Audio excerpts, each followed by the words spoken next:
Close your eyes and let your imagination take flight as we embark on a tranquil journey to the realm of dreams. In the gentle embrace of the night, where the stars shimmer like secrets waiting to be unveiled, we invite you to join us on a soothing voyage. Tonight, we'll wander through a world where worries fade and peace reigns supreme. Find a cozy, comfortable spot. Take a deep breath and prepare to surrender to the allure of slumber. As we begin our tale, allow the cares of the day to melt away, replaced by the whispered promises of a restful night's sleep. This is your time to relax, unwind, and let the magic of storytelling carry you into a realm where dreams come to life. Act 1 of A Midsummer Night's Dream by William Shakespeare. Scene: Athens and a wood not far from it. Act 1. Scene 1. Athens. A room in the palace of Theseus. Enter Theseus, Hippolyta, Philostrate, and attendants. Now, fair Hippolyta, our nuptial hour draws on apace. 4 happy days bring in another moon. But oh, methinks, how slow this old moon wanes! She lingers my desires, like to a stepdame or a dowager, long withering out a young man's revenue. 4 days will quickly steep themselves in nights. 4 nights will quickly dream away the time. And then the moon, like to a silver bow new bent in heaven, shall behold the night of our solemnities. Go, Philostrate, stir up the Athenian youth to merriments, awake the pert and nimble spirit of mirth, turn melancholy forth to funerals. The pale companion is not for our pomp. Exit Philostrate. Hippolyta, I wooed thee with my sword, and won thy love, doing thee injury. But I will wed thee in another key, with pomp, with triumph, and with revelling. Enter Aegeus, Hermia, Lysander, and Demetrius. Happy be Theseus, our renowned duke. Thanks, good Aegeus. What's the news with thee? Full of vexation come I, with complaint against my child, my daughter Hermia. Stand forth, Demetrius. My noble lord, this man hath my consent to marry her. Stand forth, Lysander. And, my gracious duke, this man hath bewitched the bosom of my child. Thou, Lysander, thou hast given her rhymes, and interchanged love tokens with my child. Thou hast by moonlight at her window sung with feigning voice verses of feigning love, and stolen the impression of her fantasy with bracelets of thy hair, rings, gauds, conceits, knacks, trifles, nosegays, sweetmeats, messengers of strong prevailment in unhardened youth.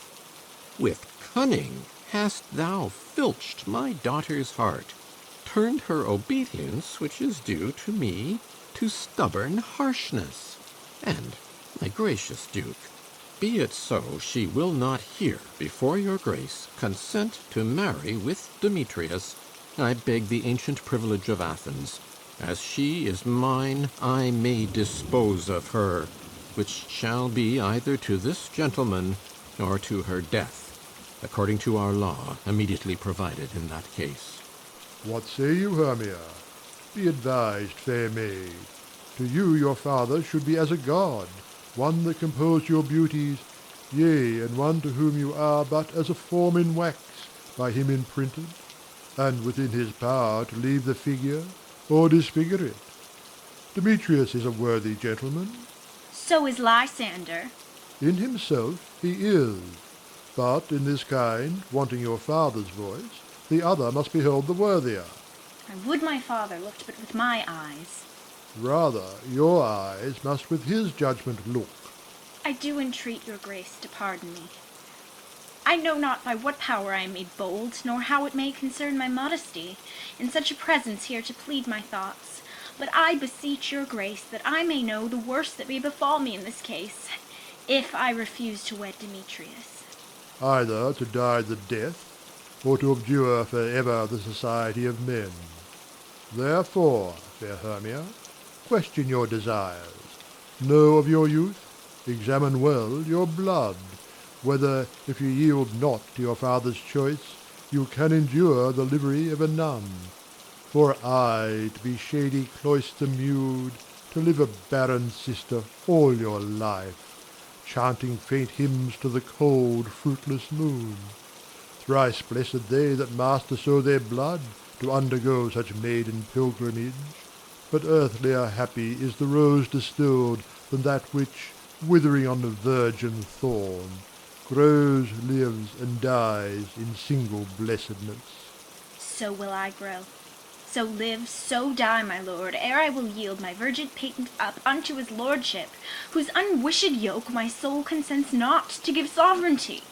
Take time to pause, and by the next new moon, the sealing day betwixt my love and me, for everlasting bond of fellowship, upon that day either prepare to die for disobedience to your father's will, or else to wed Demetrius, as he would, or on Diana's altar to protest for aye austerity and single life. Relent, sweet Hermia, and, Lysander, yield thy crazed title to my certain right. You have her father's love. Demetrius, let me have Hermia's. Do you marry him? Scornful Lysander, true he hath my love, and what is mine, my love shall render him, and she is mine, and all my right of her I do estate unto Demetrius. I am, my lord, as well derived as he, as well possessed. My love is more than his, my fortunes every way as fairly ranked, if not with vantage, as Demetrius's. And, which is more than all these boasts can be, I am beloved of beauteous Hermia. Why should not I then prosecute my right? Demetrius, I'll avouch it to his head, made love to Nedar's daughter, Helena, and won her soul. And she, sweet lady, dotes, devoutly dotes in idolatry upon this spotted and inconstant man. I must confess that I have heard so much, and with Demetrius thought to have spoke thereof, but being overfull of self-affairs, my mind did lose it.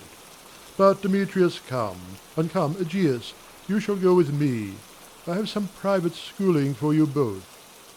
For you, fair Hermia, look you arm yourself to fit your fancies to your father's will, or else the law of Athens yields you up, which by no means we may extenuate, to death, or to a vow of single life. Come, my Hippolyta, what cheer, my love? Demetrius and Aegeus, go along. I must employ you in some business against our nuptials, and confer with you of something nearly that concerns yourselves. With duty and desire we follow you. Exeunt Theseus, Hippolyta, Aegeus, Demetrius, and Train. How now, my love? Why is your cheek so pale? How chance the roses there do fade so fast? Belike for want of rain, which I could well beteem them from the tempest of my eyes. Ah, me! For aught that I could ever read, could ever hear by tale of history, the course of true love never did run smooth. But either it was different in blood, Oh, cross, too high to be enthralled to low. or else misgraft in respect of years, Oh, spite, too old to be engaged to young. or else it stood upon the choice of friends, Oh, hell, to choose love by another's eye. or, if there were a sympathy in choice, war, death, or sickness did lay siege to it, making it momentary as a sound, swift as a shadow, short as any dream. brief as the lightning in the collied night, that, in a spleen, unfolds both heaven and earth. And ere a man hath power to say, Behold, the jaws of darkness do devour it up, so quick bright things come to confusion. If, then, true lovers have ever crossed, it stands as an edict in destiny. Then let us teach our trial patience, because it is a customary cross. As due to love is thoughts and dreams and sighs, wishes and tears, poor fancy's followers. A good persuasion. Therefore hear me, Hermia. I have a widow aunt, a dowager of great revenue, and she hath no child. From Athens is her house remote 7 leagues, and she respects me as her only son. There, gentle Hermia, may I marry thee, and to that place the sharp Athenian law cannot pursue us. If thou lovest me then, steal forth thy father's house tomorrow night, and in the wood, a league without the town, where I did meet thee once with Helena to do observance to a morn of May, there will I stay for thee. My good Lysander, I swear to thee by Cupid's strongest bow, by his best arrow with the golden head, by the simplicity of Venus's doves, by that which knitteth souls and prospers loves, and by that fire which burned the Carthage queen, when the false Trojan under sail was seen, by all the vows that ever men have broke, in number more than ever women spoke. In that same place thou hast appointed me, tomorrow truly will I meet with thee. Keep promise, love. Look, here comes Helena. Enter Helena. Godspeed, fair Helena. Whither away? Call you me fair, that fair again unsay. Demetrius loves your fair, oh happy fair. Your eyes are lodestars, and your tongue's sweet air, more tunable than lark to shepherd's air. When wheat is green, when hawthorn buds appear, sickness is catching, oh, where favour so. Yours would I catch, fair Hermia, ere I go. My ear should catch your voice, my eye your eye. My tongue should catch your tongue's sweet melody. Were the world mine, Demetrius being baited, the rest I'd give to be to you translated. Oh, teach me how you look, and with what art you sway the motion of Demetrius' heart. I frown upon him, yet he loves me still. Oh, that your frowns would teach my smiles such skill. I give him curses, yet he gives me love. Oh, that my prayers could such affection move. The more I hate, the more he follows me. The more I love, the more he hated me. His folly, Helena, is no fault of mine. None but your beauty would that fault were mine. Take comfort. He no more shall see my face. Lysander and myself will fly this place. Before the time I did Lysander see, seemed Athens as a paradise to me. Oh, then what graces in my love do dwell, that he hath turned a heaven unto hell. Helen, to you our minds we will unfold. Tomorrow night when Phoebe doth behold her silver visage in the watery glass, decking with liquid pearl the bladed grass, a time that lovers' flights doth still conceal, through Athens' gates have we devised to steal. And in the wood, where often you and I upon faint primrose beds were wont to lie, emptying our bosoms of their counsel sweet, there my Lysander and myself shall meet. And thence from Athens turn away our eyes to seek new friends and stranger companies. Farewell, sweet playfellow. Pray thou for us, and good luck grant thee thy Demetrius. Keep word, Lysander. We must starve our sight from lovers' food till morrow deep midnight. I will, my Hermia. Exit Hermia. Helena, adieu. As you on him, Demetrius dote on you. Exit Lysander. How happy some or other some can be. Through Athens I am thought as fair as she. But what of that? Demetrius thinks not so. He will not know what all but he do know. And as he errs, doting on Hermia's eyes, so I, admiring of his qualities, things base and vile, holding no quantity.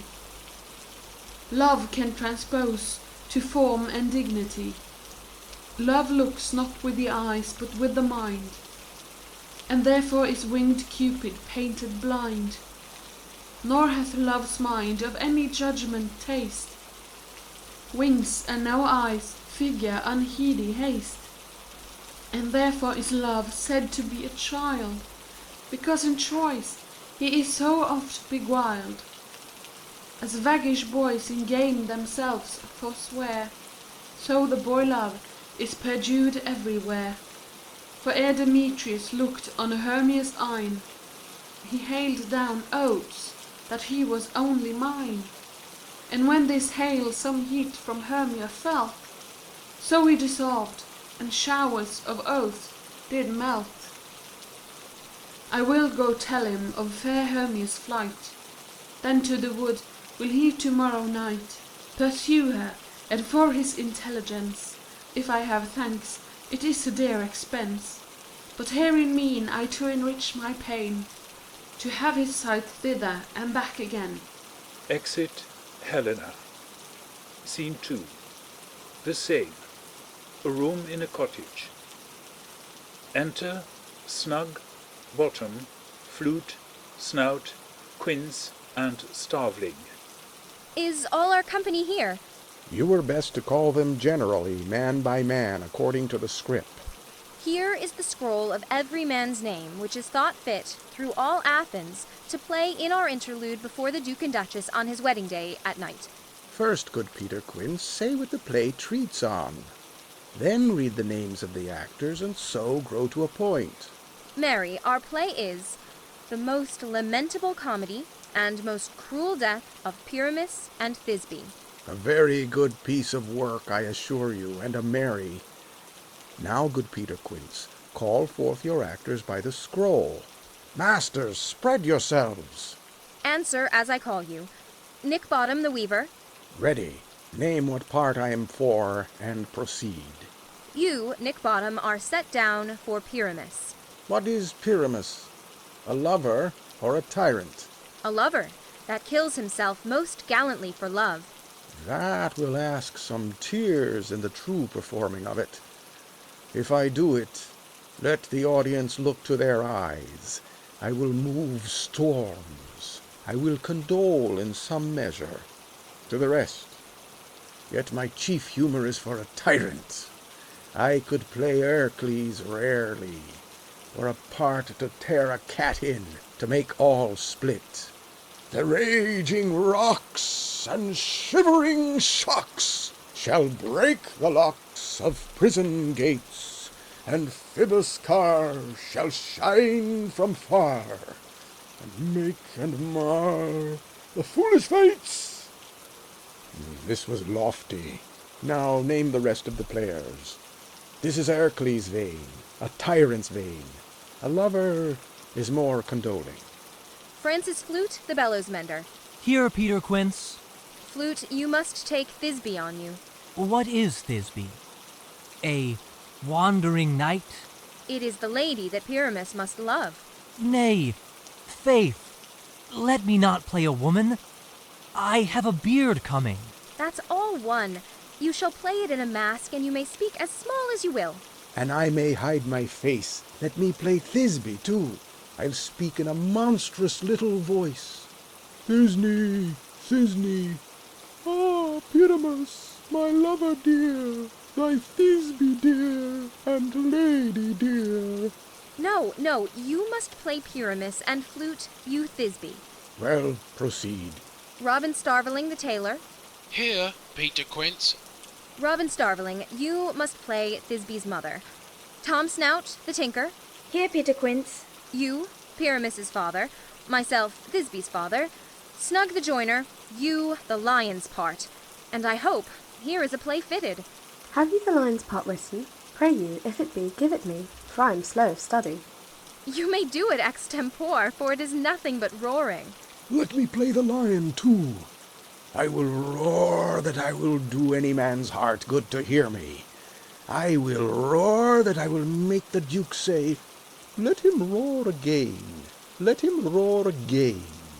And you should do it too terribly. You would fright the Duchess and the ladies that they would shriek, and that were enough to hang us all. That would hang us every mother's son.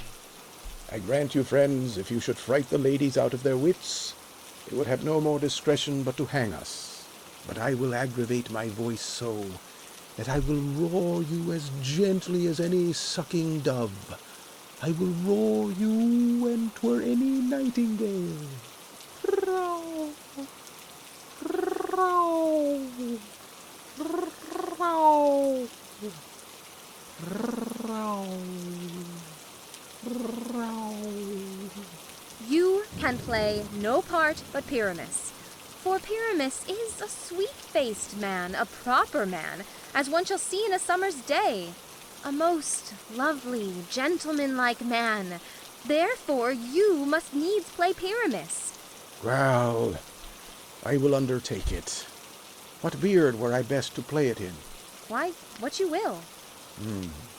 I will discharge it in either your straw-color beard, your orange-tawny beard, your purple and grain beard, or your French crown color beard, your perfect yellow. Some of your French crowns have no hair at all, and then you will play barefaced. But, masters, here are your parts, and I am to entreat you, request you, and desire you to con them by tomorrow night, and meet me in the palace wood a mile without the town by moonlight. There will we rehearse. For if we meet in the city, we shall be dogged with company, and our device is known. In the meantime, I will draw a bill of properties, such as our play wants. I pray you, fail me not. We will meet, and there we may rehearse most obscenely and courageously. Take pains, be perfect. Adieu! At the Duke's Oak we meet. Enough! Hold or cut bowstrings. Exeunt. End of Act 1. Act 2 of A Midsummer Night's Dream by William Shakespeare. Act 2, Scene 1. A wood near Athens. Enter a fairy at one door and Puck at another. How now, spirit, whither wander you? Over hill, over dale, through bush, through briar, over park, over pale, through flood, through fire. I do wander everywhere, swifter than the moon's sphere. And I serve the fairy queen, to do her orbs upon the green. The cowslips tall her pensioners be, in their gold coats, spots you see, those be rubies, fairy favors. In those freckles live their savors. I must go seek some dewdrops here, and hang a pearl in every cowslip's ear. Farewell, thou lob of spirits, I'll be gone. Our queen and all our elves come here anon. The king doth keep his revels here tonight. Take heed the queen come not within his sight. For Oberon is passing fell and wrath, because that she as her attendant hath a lovely boy stolen from an Indian king. She never had so sweet a changeling. And jealous Oberon would have the child, knight of his train, to trace the forests wild. But she perforce withholds the loved boy, crowns him with flowers, and makes him all her joy. And now they never meet in grove or green, by fountain clear or spangled starlight sheen. But they do swear that all their elves for fear creep into acorn cups and hide them there. Either I mistake your shape and making quite, or else you are that shrewd and knavish sprite called Robin Goodfellow. Are not you he that frights the maidens of the villagery, skim milk, and sometimes labor in the quern, and bootless make the breathless housewife churn, and sometime make the drink to bear no barm, mislead night wanderers, laughing at their harm? Those that hobgoblin call you, and sweet Puck, you do their work, and they shall have good luck. Are not you he? Thou speakest aright. I am that merry wanderer of the night. I jest to Oberon and make him smile, when I a fat and bean-fed horse beguile, neighing in likeness of a filly foal, and sometime lurk I in a gossip's bowl, in very likeness of a roasted crab, and when she drinks, against her lips I bob, and on her withered dewlap pour the ale, the wisest aunt telling the saddest tale. Sometime for 3-foot stool mistaketh me, then slip I from her bum, down topples she, and Taylor cries and falls into a cough, and then the whole choir hold their hips and laugh, and waxen in their mirth, and knees and swear. A merrier hour was never wasted there. But room, fairy, here comes Oberon. And here my mistress. Would that he were gone. Enter Oberon at one door with his train, and Titania at another with hers. Ill met by moonlight, proud Titania. What, jealous Oberon? Fairies, skip hence. I have forsworn his bed and company. Tarry, rash wanton, am I not thy lord? Then I must be thy lady. But I know when thou hast stolen away from fairyland, and in the shape of Corin sat all day, playing on pipes of corn and versing love to amorous Phillida. Why art thou here, come from the farthest steep of India, but that forsooth the bouncing Amazon, your buskined mistress and your warrior love to Theseus must be wedded, and you come to give their bed joy and prosperity. How canst thou thus, for shame, Titania, glance at my credit with Hippolyta, knowing I know thy love to Theseus? Didst not thou lead him through the glimmering night from Perigenia, whom he ravished, and make him with fair Aigle break his faith with Ariadne and Antiopa? These are the forgeries of jealousy. And never, since the middle summer's spring, met we on hill, in dale, forest, or mead, by paved fountain or by rushy brook, or on the beached margent of the sea, to dance our ringlets to the whistling wind, but with thy brawls thou hast disturbed our sport. Therefore the winds, piping to us in vain, as in revenge have sucked up from the sea contagious fogs, which falling in the land hath every pelting river made so proud that they have overborne their continents. The ox hath therefore stretched his yoke in vain, the ploughman lost his sweat, and the green corn hath rotted ere his youth attained a beard. The fold stands empty in the drowned field, and crows are fatted with the Murrian flock. The 9 men's morris is filled up with mud, and the quaint mazes in the wanton green for lack of tread are undistinguishable. The human mortals want their winter here. No night is now with hymn or carol blest. Therefore the moon, the governess of floods, pale in her anger, washes all the air, that rheumatic diseases do abound. And thorough this distemperature we see the seasons alter. Hoary-headed frosts fall in the fresh lap of the crimson rose, and on old Hyam's thin and icy crown an odorous chaplet of sweet summer buds is as in mockery set. The spring, the summer, the childing autumn, angry winter change their wonted liveries, and the mazed world by their increase now knows not which is which. And this same progeny of evils comes from our debate, from our dissension. We are their parents and original.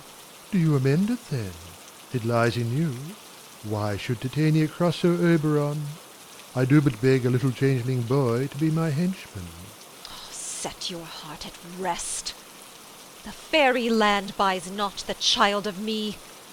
His mother was a votress of my order, and in the spiced Indian air by night full often hath she gossiped by my side, and sat with me on Neptune's yellow sands, marking the embarked traders on the flood, when we have laughed to see the sails conceive, and grow big-bellied with the wanton wind, which she with pretty and with swimming gait following, her womb then rich with my young squire, would imitate, and sail upon the land to fetch me trifles, and return again as from a voyage rich with merchandise.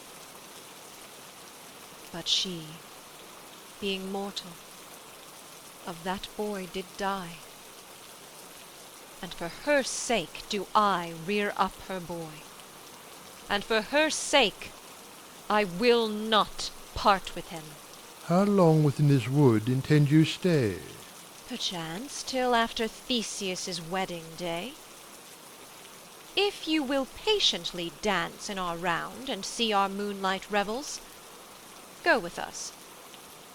If not, shun me, and I will spare your haunts. Give me that boy, and I will go with thee. Not for thy fairy kingdom. Fairies away! We shall chide downright if I longer stay. Exit Titania with her train. Well, go thy way. Thou shalt not from this grove till I torment thee for this injury. My gentle Puck, come hither. Thou rememberest since once I sat upon a promontory, and heard a mermaid on a dolphin's back uttering such dulcet and harmonious breath that the rude sea grew civil at her song, and certain stars shot madly from their spheres to hear the sea-maid's music. I remember. That very time I saw, but thou couldst not, flying between the cold moon and the earth, Cupid all armed. A certain aim he took at a fair vestal throned by the west, and loosed his love shaft smartly from his bow, as it should pierce 100,000 hearts. But I might see young Cupid's fiery shaft quenched in the chaste beams of the watery moon. And the imperial votaress passed on in maiden meditation, fancy-free. Yet marked I where the bolt of Cupid fell. It fell upon a little western flower, before milk-white, now purple with love's wound, and maidens call it love in idleness. Fetch me that flower, the herb I showed thee once. The juice of it on sleeping eyelids laid will make or man or woman madly dote upon the next live creature that it sees. Fetch me this herb, and be thou here again ere the Leviathan can swim a league. I'll put a girdle round about the earth in 14 minutes. Exit Puck. Having once this juice, I'll watch Titania when she is asleep, and drop the liquor of it in her eyes. The next thing then she waking looks upon, be it on lion, bear, or wolf, or bull, on meddling monkey, or on busy ape, she shall pursue it for the soul of love. And ere I take this charm from off her sight, as I can take it with another herb, I'll make her render up her page to me. But who comes here? I am invisible, and I will overhear their conference. Enter Demetrius, Helena following him. I love thee not, therefore pursue me not. Where is Lysander and fair Hermia? The one I'll slay, the other slayeth me. Thou toldst me they were stolen into this wood, and here am I, and woed within this wood, because I cannot meet with Hermia. Hence, get thee gone, and follow me no more. You draw me, you hard-hearted adamant, but yet you draw not iron, for my heart is true as steel. Leave you your power to draw, and I shall have no power to follow you. Do I entice you? Do I speak you fair? Or, rather, do I not in plainest truth tell you I do not, nor I cannot love you? And even for that I do love you the more. I am your spaniel, and Demetrius. The more you beat me, I will fawn on you. Use me but as your spaniel, spurn me, strike me, neglect me, lose me, only give me leave, unworthy as I am to follow you. What worse a place can I beg in your love, and yet a place of high respect with me, than to be used as you use your dog? Tempt not too much the hatred of my spirit, for I am sick when I do look on thee. And I am sick when I look not on you. You do impeach your modesty too much, to leave the city, and commit yourself into the hands of one that loves you not. to trust the opportunity of night and the ill counsel of a desert place with the rich worth of your virginity. Your virtue is my privilege for that. It is not night when I do see your face, therefore I think I am not in the night. Nor doth this wood lack worlds of company, for you in my respect are all the world. Then how can it be said I am alone, when all the world is here to look on me? I'll run from thee, and hide me in the brakes, and leave thee to the mercy of the wild beasts. The wildest hath not such a heart as you. Run when you will, the story shall be changed. Apollo flies, and Daphne holds the chase. The dove pursues the griffin, the mild hind makes speed to catch the tiger, bootless speed, when cowardice pursues, and valor flies. I will not stay thy questions. Let me go, or, if thou follow me, do not believe but I shall do thee mischief in the wood. Aye, in the temple, in the town, the field, you do me mischief. Fie, Demetrius! Your wrongs do set a scandal on my sex. We cannot fight for love as men may do. We should be wooed, and we're not made to woo. I'll follow thee, and make a heaven of hell, to die upon the hand I love so well. Exeunt Demetrius and Helena. Fare thee well, nymph. Ere he do leave this grove, thou shalt fly him, and he shall seek thy love. Re-enter Puck. Hast thou the flower there? Welcome, wanderer. Aye, there it is. I pray thee, give it me.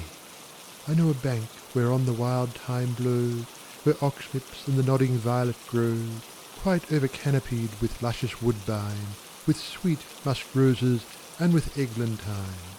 There sleeps Titania some time of the night, lulled in these flowers with dances and delight, and there the snake throws her enamelled skin weed wide enough to wrap a fairy in. And with the juice of this I'll streak her eyes, and make her full of hateful fantasies. Take thou some of it, and seek through this grove the sweet Athenian lady is in love with a disdainful youth. Anoint his eyes, but do it when the next thing he espies may be the lady. Thou shalt know the man by the Athenian garments he hath on. Effect it with some care, that he may prove more fond on her than she upon her love. And look thou meet me ere the first cock crows. Fear not, my lord, your servant shall do so. Exeunt. Scene 2. Another part of the wood. Enter Titania with her train. Come now, a roundel and a fairy song. Then for the third part of a minute hence, some to kill cankers in the musk-rose buds, some war with reremice for their leathern wings to make my small elves coats, and some keep back the clamorous owl that nightly hoots and wonders at our quaint spirits. Oh, sing me now asleep, then to your offices and let me rest. You spotted snakes with double tongue, thorny hedgehogs be not seen.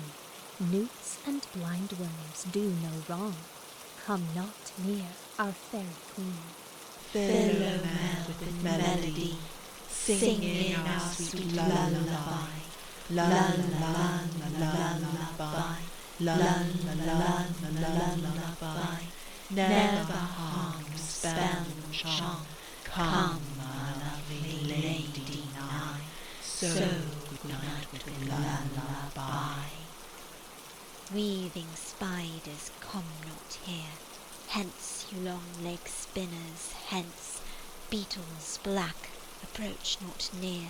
Worm nor snail do no offence. Philomel with melody, singing our sweet lullaby. Lullaby, lullaby, lullaby, lullaby. Never harm, spell, nor charm. Come, our lovely lady nigh.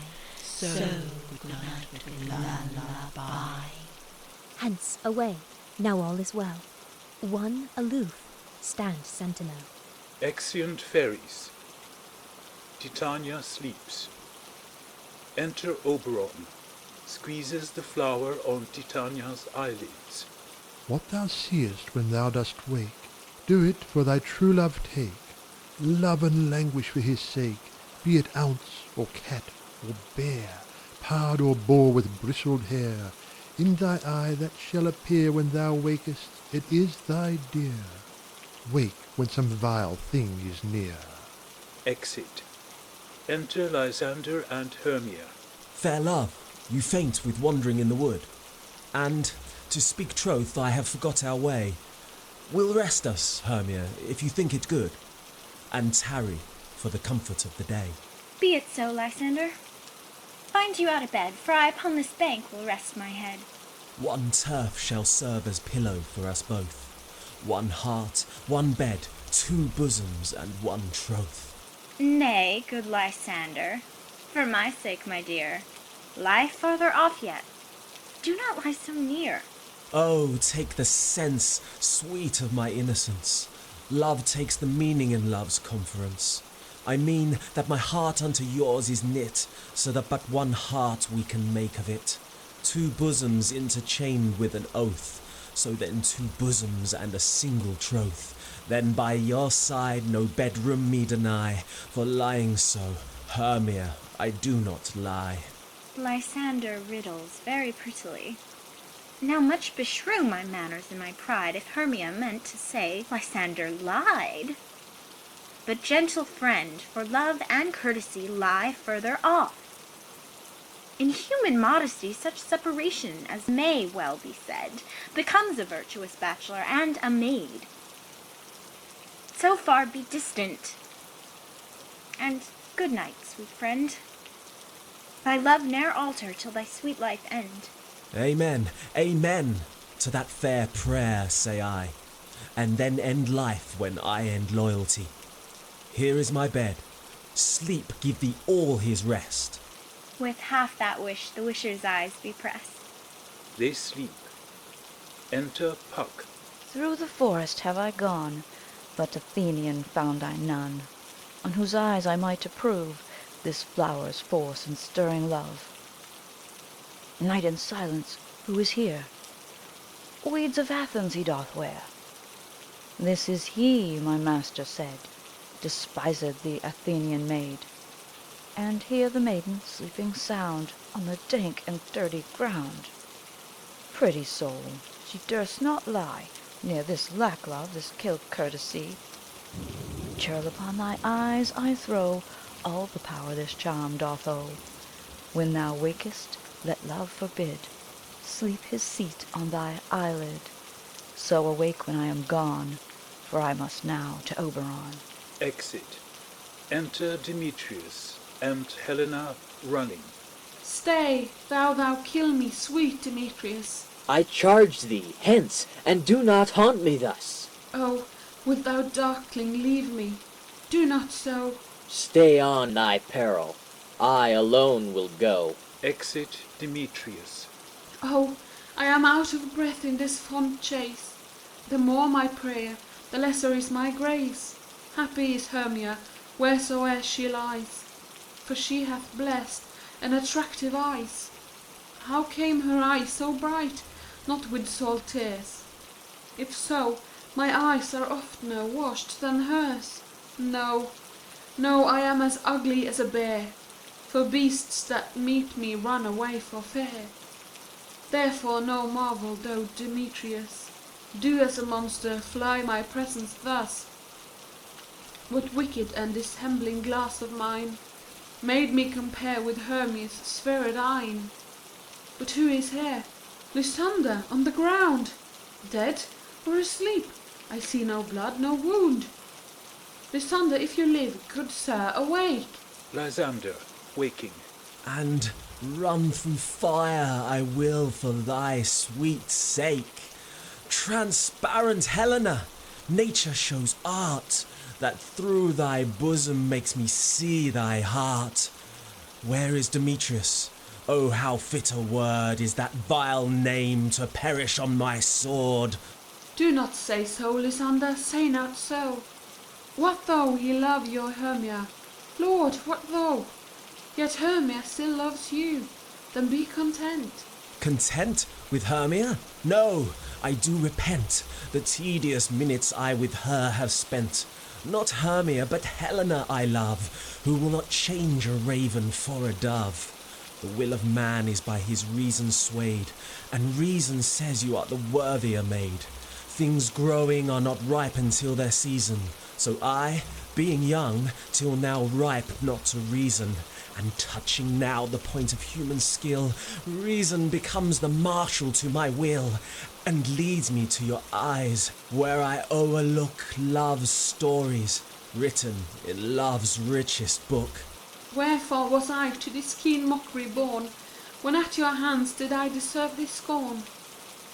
Is not enough, young man, that I did never, no, nor never can, deserve a sweet look from Demetrius' eye, but you must flout my insufficiency?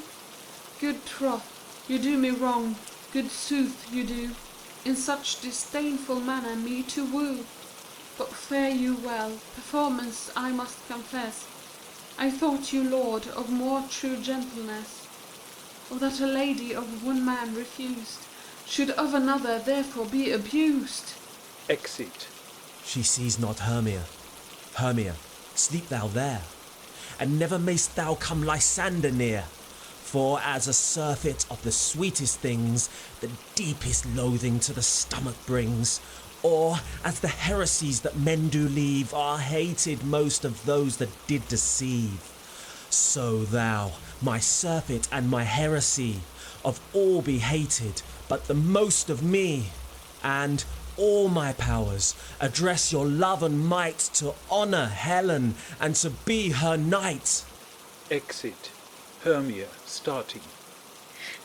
Help me, Lysander, help me! Do thy best to pluck this crawling serpent from my breast. I mean, for pity. What a dream was here! Lysander, look how I do quake with fear.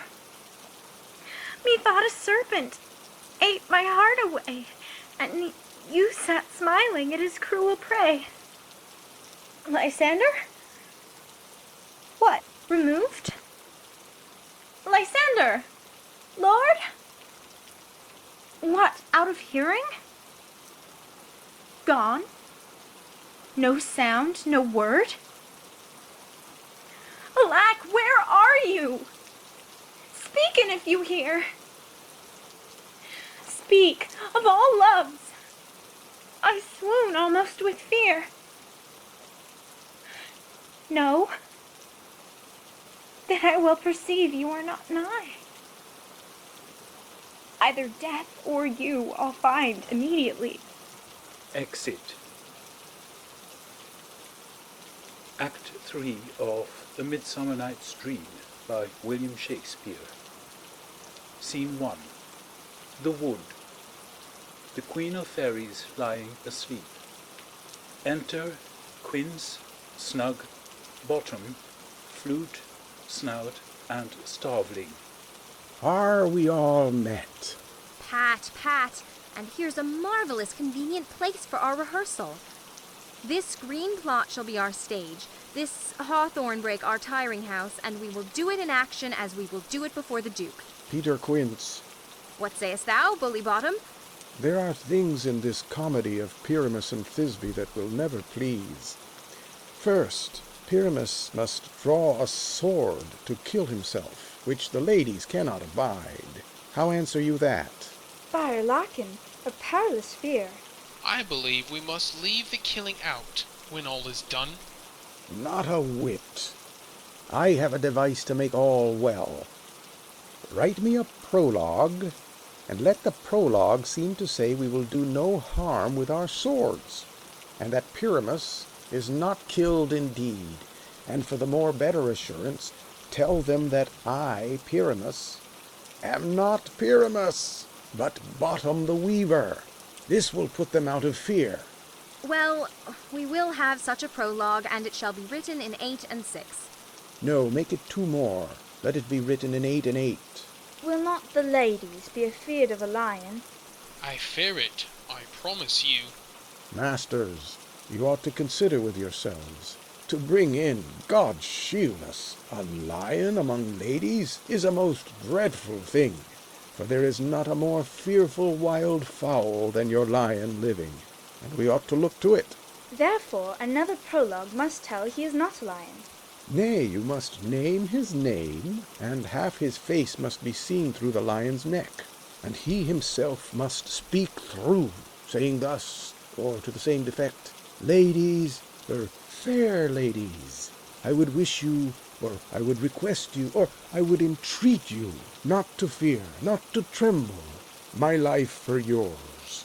If you think I come hither as a lion, it were pity of my life. No, I am no such thing. I am a man, as other men are. And there, indeed, let him name his name, and tell them plainly he is Snug the Joiner. Well, it shall be so. But there is two hard things. That is, to bring the moonlight into a chamber. For you know, Pyramus and Thisbe meet by moonlight. Doth the moon shine that night we play our play? A calendar. Look in the almanac. Find out moonshine. Yes, it doth shine that night. Why, then you may leave a casement in the great chamber window where we play open, and the moon may shine in at the casement. Aye, or else one must come in with a bush of thorns and a lantern and say he comes to disfigure or to present the person of moonshine. Then there is another thing. We must have a wall in the great chamber, for Pyramus and Thisbe, says the story, did talk through the chink of a wall. You can never bring in a wall. What say you, Bottom? Some man or other must present wall, and let him have some plaster, or some loam, or some rough cast about him to signify wall, and let him hold his fingers thus, and through that cranny shall Pyramus and Thisbe whisper. If that may be, then all is well. Come, sit down, every mother's son, and rehearse your parts. Pyramus, you begin. When you have spoken your speech, enter into that break, and so everyone according to his cue. Enter Puck behind. What hempen homespuns have we swaggering here, so near the cradle of the fairy queen? What, a play toward? I'll be an auditor, an actor too, perhaps, if I see cause. Speak, Pyramus. Thisbe, stand forth. Thisbe, the flowers of odious savours sweet. Odors. Odors savours sweet. So hath thy breath, my dearest Thisbe dear. But hark, a voice! Stay thou but here a while, and by I will to thee appear. Exit. A stranger Pyramus than e'er played here. Exit. Must I speak now? Aye, marry, must you, for you must understand he goes but to see a noise that he heard, and is to come again. Most radiant Pyramus, most lily-white of hue, of colour like the red rose on triumphant briar, most frisky juvenile, and eke most lovely Jew, as true as truest horse that would never tire. I'll meet thee, Pyramus, at Ninny's tomb. Ninus' tomb, man. Why, you must not speak that yet. That you answer to Pyramus. You speak all your part at once, cues and all. Pyramus, enter. Your cue is past. It is never tire. Oh. As true as truest horse that would never tire. Re-enter Puck and Bottom with an ass's head. If I were fair Thisbe, I were only thine. Oh, monstrous. Oh, strange. We are haunted.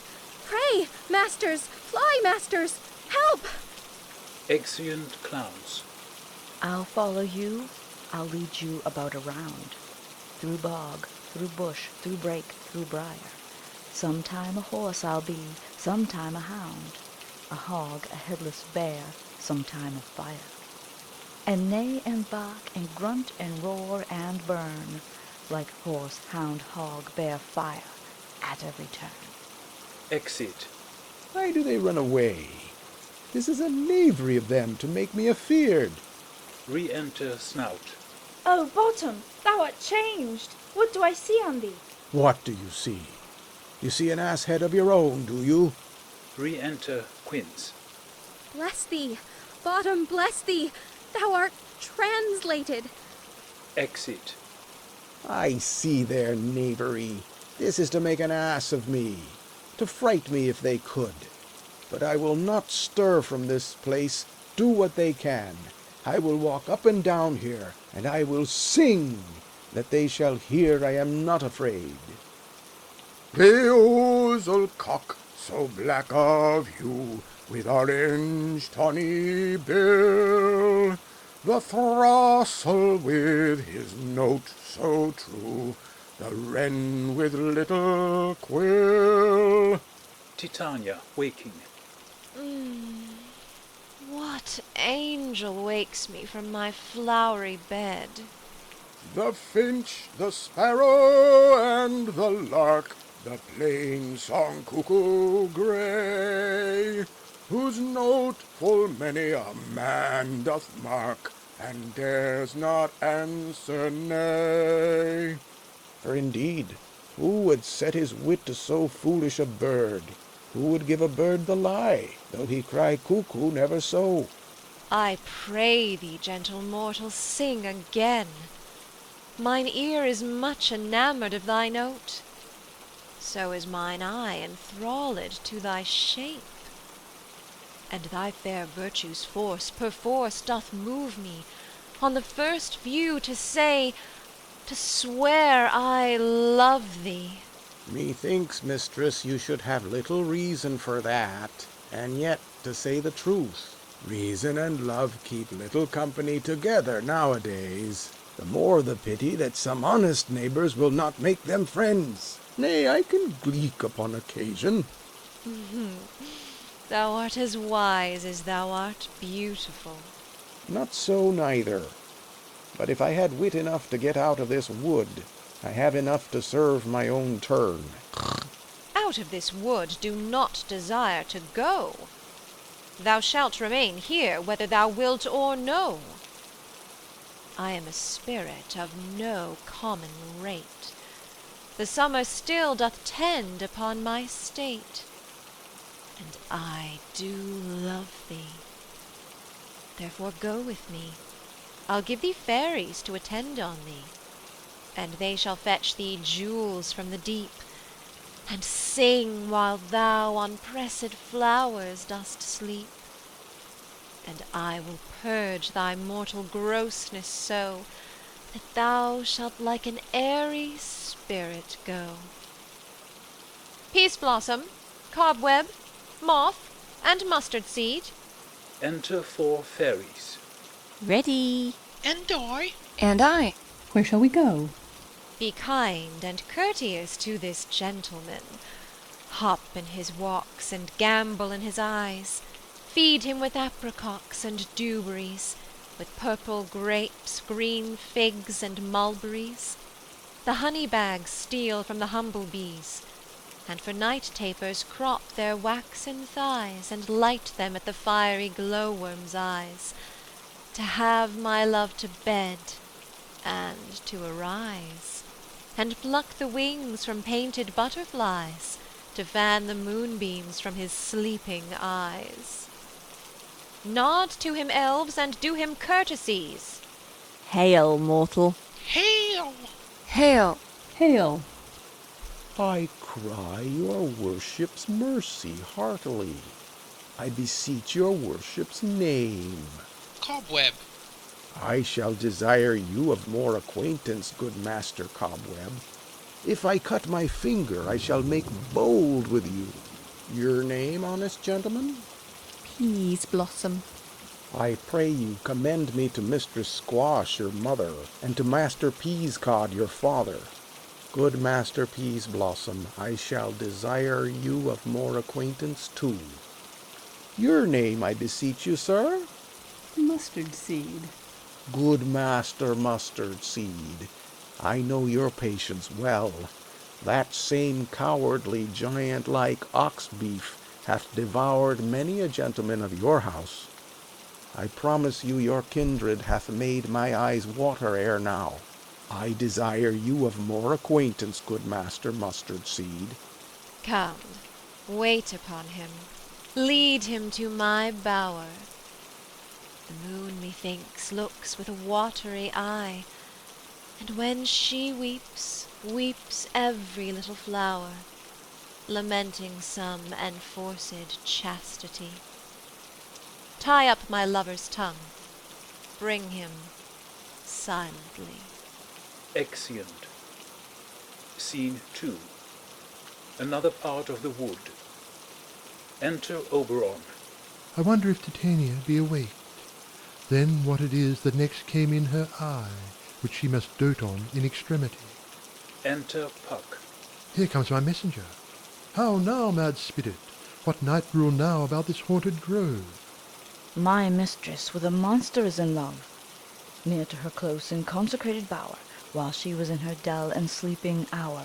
A crew of patches, rude mechanicals, that work for bread upon Athenian stalls, were met together to rehearse a play, intended for great Theseus' nuptial day. The shallowest thick skin of that barren sort, who Pyramus presented in their sport, forsook his scene and entered in a break, when I did him at this advantage take. An ass's knowl I fixed on his head, anon his Thisbe must be answered, and forth my mimic comes, when they him spy, as wild geese that the creeping fowler eye, or russet-pated chuffs, many in sort, rising and cawing at the gun's report, settle themselves and madly sweep the sky, so at his sight away his fellows fly. And at our stamp here, o'er and o'er one falls, he murder cries and help from Athens calls. Their sense thus weak, lost with their fears thus strong, made senseless things begin to do them wrong. For briars and thorns at their apparel snatch, some sleeves, some hats, from yielders all things catch. I led them on in this distracted fear, and left sweet Pyramus translated there. When in that moment, so it came to pass, Titania waked, and straightway loved an ass. This falls out better than I could devise. But hast thou yet latched the Athenian's eyes with the love juice, as I bid thee do? I took him sleeping, that is finished too, and the Athenian woman by his side, that when he waked, of force she must be eyed. Enter Demetrius and Hermia. Stand close. This is the same Athenian. This is the woman, but not this the man. Oh, why rebuke you him that loves you so? Lay breath so bitter on your bitter foe. Now I but chide, but I should use thee worse, for thou, I fear, hast given me cause to curse. If thou hast slain Lysander in his sleep, being o'er shoes in blood, plunge in the deep and kill me too. The sun was not so true unto the day as he to me. Would he have stolen away from sleeping Hermia? I'll believe as soon this whole earth may be bored, and that the moon may through the centre creep, and so displease her brother's noontide with the Antipodes. It cannot be, but thou hast murdered him.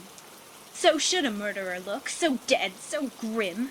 So should the murdered look, and so should I, pierced through the heart with your stern cruelty. Yet you, the murderer, look as bright, as clear as yonder Venus in her glimmering sphere. What's this to my Lysander? Where is he? Oh, good Demetrius, wilt thou give him me? I had rather give his carcass to my hounds. Out, dog, out, cur! Thou drivest me past the bounds of maiden's patience. Hast thou slain him then? Henceforth be never numbered among men. Oh, once, tell true, even for my sake. Durst thou have looked upon him being awake, and hast thou killed him sleeping? Oh, brave touch! Could not a worm, an adder, do so much? An adder did it, for with doubler tongue than thine, thou serpent, never adder stung. You spend your passion on a misprized mood. I am not guilty of Lysander's blood, nor is he dead for aught that I can tell. I pray thee, tell me then that he is well. And if I could, what should I get therefore? A privilege never to see me more, and from thy hated presence part I so. see me no more, whether he be dead or no. Exit. There is no following her in this fierce vein. Here, therefore, for a while I will remain.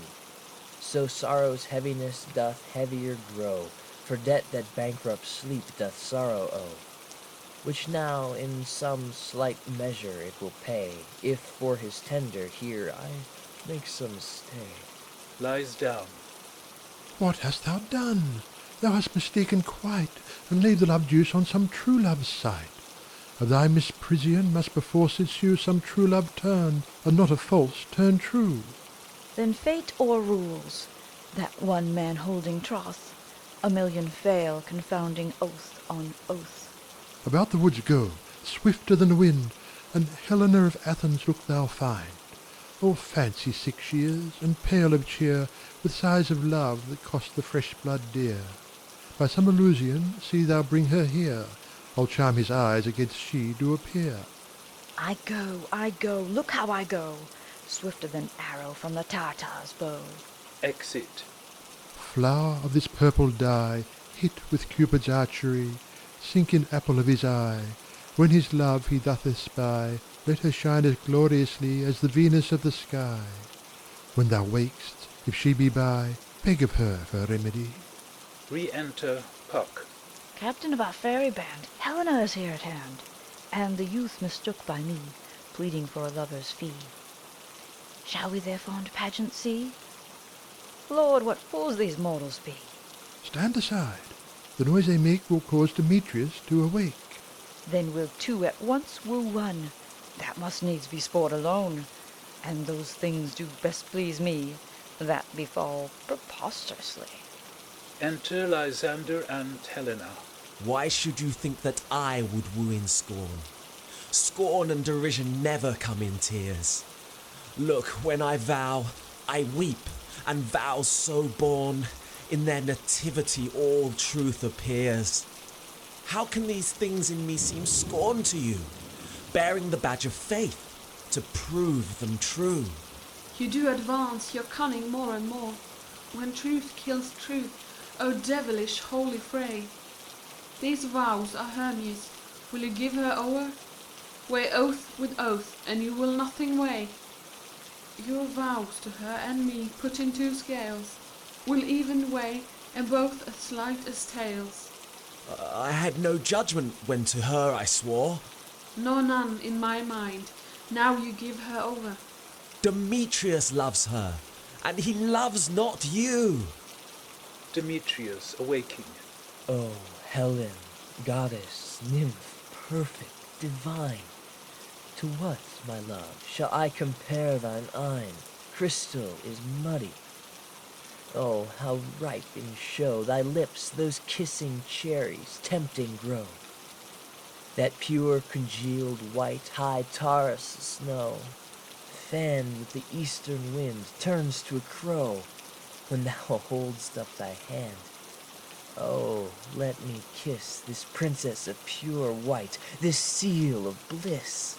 O spite, O hell, I see you all are bent to set against me for your merriment.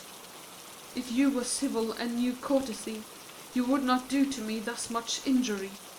Can you not hate me as I know you do, but you must join in souls to mock me too? If you were men, as men you are in show, you would not use a gentle lady so, to vow and swear and superpraise my parts, when I am sure you hate me with your hearts. You both are rivals and love Hermia, and now both rivals to mock Helena. A trim exploit, a manly enterprise, to conjure tears up in a poor maid's eyes. With your derision, none of noble thought would so offend a virgin and extort a poor soul's patient, all to make you sport. You are unkind, Demetrius. Be not so, for you love Hermia, this you know I know. And here, with all goodwill, with all my heart, in Hermia's love I yield you up my part, and yours of Helena to me bequeath, whom I do love and will do till my death. Never did Moccus waste more idle breath. Lysander, keep thy Hermia, I will none. If e'er I loved her, all that love is gone. My heart to her but as guest-wise sojourn, and now to Helen is it home returned, there to remain. Helen, it is not so. Disparage not the faith thou dost not know, lest to thy peril thou abbe it dear. Look where thy love comes, yonder is thy dear. Enter Hermia. Dark night, that from the eye his function takes, the ear more quick of apprehension makes. Wherein it doth impair the seeing sense, it pays the hearing double recompense. Thou art not by mine eye, Lysander, found. Mine ear, I thank it, brought me to thy sound. But why unkindly didst thou leave me so? Why should he stay, whom love doth press to go? What love could press Lysander from my side? Lysander's love, that would not let him bide. Fair Helena, who more engilds the night than all yon fiery O's and eyes of light. Why seek'st thou me? Could not this make thee know the hate I bear thee made me leave thee so? You speak not as you think. It cannot be. Lo, she is one of this confederacy. Now I perceive they have conjoined all three, to fashion this false sport in spite of me. Injurious Hermia, most ungrateful maid, have you conspired, have you with these contrived, to bait me with this foul derision? Is all the counsel that we two have shared, the sisters' vows, the hours that we have spent, when we have chid the hasty-footed time, for parting us, oh, is all forgot?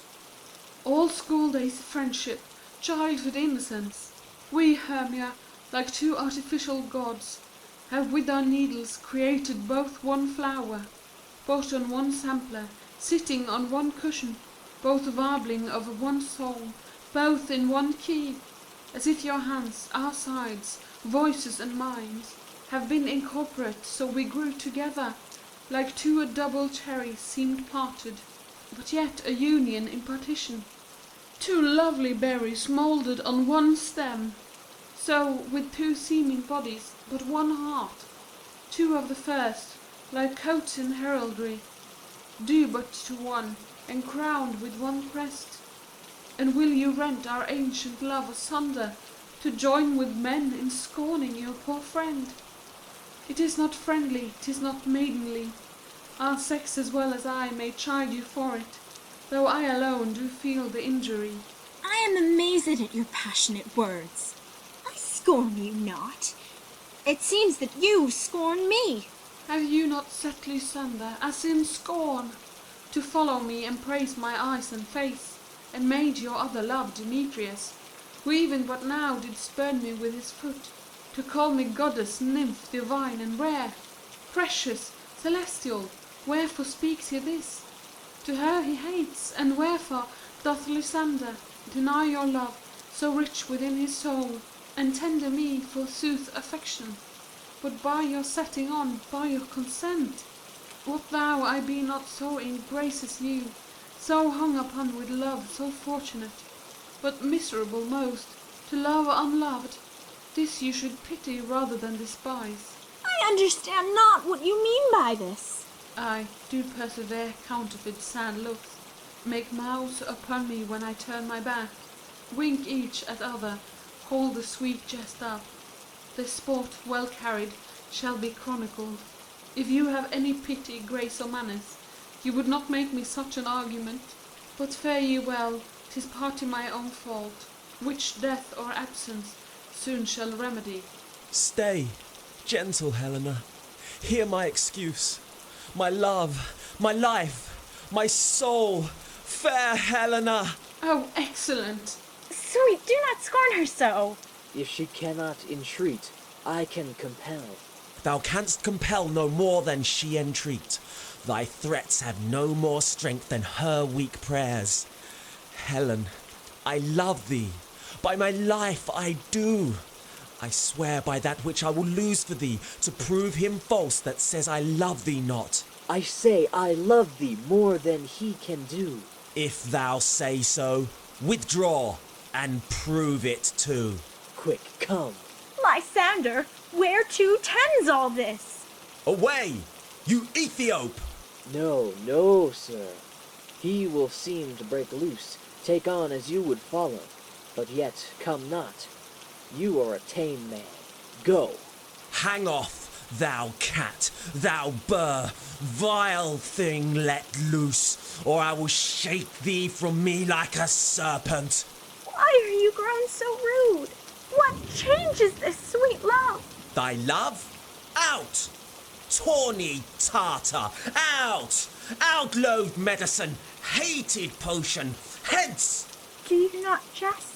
Yes, soothe, and so do you. Demetrius, I will keep my word with thee. I would I had your bond, for I perceive a weak bond holds you. I'll not trust your word. What?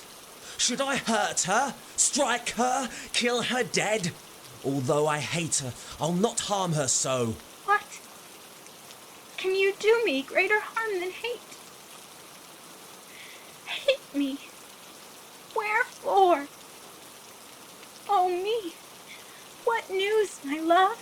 Am not I Hermia? Are not you Lysander? I am as fair now as I was erewhile. Since night you loved me, yet since night you left me. Why then you left me, oh the gods forbid. In earnest, shall I say? Aye, by my life, and never did desire to see thee more. Therefore be out of hope, of question, doubt, be certain, nothing truer.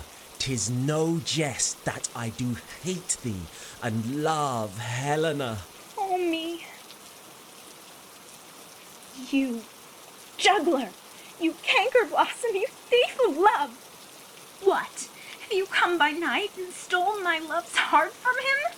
Fine faith, have you no modesty, no maiden shame, no touch of bashfulness? What will you tear? Impatient answers from my gentle tongue. Fie, fie, you counterfeit, you puppet, you. Puppet? Why so? Ah, that way goes the game. Now I perceive that she hath made compare between our statures. She hath urged her height, and with her personage, her tall personage, her height forsooth, she hath prevailed with him. And are you grown so high in his esteem because I am so dwarfish and so low? How low am I, thou painted maypole? Speak! How low am I? I am not yet so low, but that my nails can reach unto thine eyes. I pray you, though you mock me, gentlemen, let her not hurt me. I was never cursed. I have no gift at all in shrewishness. I am a right maid for my cowardice. Let her not strike me. You perhaps may think, because she is something lower than myself, that I can match her. Lower! Hark again! Good Hermia, do not be so bitter with me. I evermore did love you, Hermia. Did ever keep your counsel, never wronged you, save that, in love unto Demetrius, I told him of your stealth unto this wood. He followed you, for love I followed him. But he hath chid me hence, and threatened me, to strike me, spurn me, nay, to kill me too. And now, so you will let me quite go, to Athens will I bear my folly back, and follow you no farther. Let me go. You see how simple and how fond I am. Why, get you gone! Who is that hinders you? A foolish heart that I leave here behind. What? With Lysander? With Demetrius. Be not afraid, she shall not harm thee, Helena. No, sir, she shall not, though you take her part. Oh, when she's angry, she is keen and shrewd. She was a vixen when she went to school, and though she be but little, she is fierce. Little again, nothing but low and little. Why will you suffer her to flout me thus? Let me come to her. Get you gone, you dwarf, you minimus of hindering not grass maid, you bead, you acorn. You are too officious in her behalf that scorns your services. Let her alone. Speak not of Helena, take not her part, for if thou dost intend never so little show of love to her, thou shalt abide.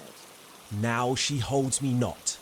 Now follow, if thou durst, to try whose right, of thine or mine, is most in Helena. Follow. Nay, I'll go with thee, cheek by jowl. Exeunt Lysander and Demetrius. You, mistress. All this coil is long of you. Nay, go not back. I will not trust you, I, no longer stay in your cursed company. Your hands than mine are quicker for a fray. My legs are longer, though, to run away. Exit. I am amazed and know not what to say. Exit, pursuing Helena. This is thy negligence. Still thou mistakest, or else commits thy knaveries wilfully. Believe me, King of Shadows, I mistook. Did not you tell me I should know the man by the Athenian garment he had on? And so far blameless proves my enterprise, that I have anointed an Athenian's eyes. And so far am I glad it so did sort, as this their jangling I esteem a sport. Thou seest these lovers seek a place to fight. High therefore, Robin, overcast the night. The starry welkin cover thou anon with drooping fog as black as Acheron. And lead these testy rivals so astray, as one come not within another's way. Like to Lysander sometime frame thy tongue, then stir Demetrius up with bitter wrong. And sometime rail thou like Demetrius, and from each other look thou lead them thus, till o'er their brows death counterfeiting sleep, with leaden legs and batty wings doth creep. Then crush this herb into Lysander's eye, whose liquor hath this virtuous property, to take from thence all error with his might, and make his eyeballs roll with wonted sight. When they next wake, all this derision shall seem a dream and fruitless vision, and back to Athens shall the lovers wend, with league whose date till death shall never end. Whiles I in this affair do thee employ, I'll to my queen and beg her Indian boy, and then I will her charmed eye release from monsters' view, and all things shall be peace. My fairy lord, this must be done with haste, for night's swift dragons cut the clouds full fast, and yonder shines Aurora's harbinger, at whose approach ghosts, wandering here and there, troop home to churchyards, damned spirits all, that in crossways and floods have burial. Already to their wormy beds are gone, for fear lest day should look their shames upon. They wilfully exile themselves from light, and must for aye consort with black-browed night. But we are spirits of another sort. I with the morning's love have oft made sport, and like a forester the groves may tread, even till the eastern gate all fiery red, opening on Neptune with fair blessed beams, turns into yellow gold his salt green streams. But notwithstanding haste, make no delay, we may effect this business yet ere day. Exit Oberon. Up and down, up and down, I will lead them up and down. I am feared in field and town. Goblin, lead them up and down. Here comes one. Enter Lysander. Where art thou, proud Demetrius? Speak thou, now! Here, villain, drawn and ready, where art thou? I will be with thee straight. Follow me then to plainer ground. Exit Lysander as following the voice. Enter Demetrius. Lysander, speak again. Thou runaway, thou coward, art thou fled? Speak. In some bush? Where dost thou hide thy head? Thou coward, art thou bragging to the stars, telling the bushes that thou lookest for wars, and wilt not come? Come, recreant, come, thou child. I'll whip thee with a rod. He is defiled that draws a sword on thee. Yea, art thou there? Follow my voice, we'll try no manhood here. Exeunt. Re-enter Lysander. He goes before me and still dares me on. When I come where he calls, then he is gone. The villain is much lighter heeled than I followed fast, but faster he did fly. That fallen am I in dark uneven way, and here will rest me.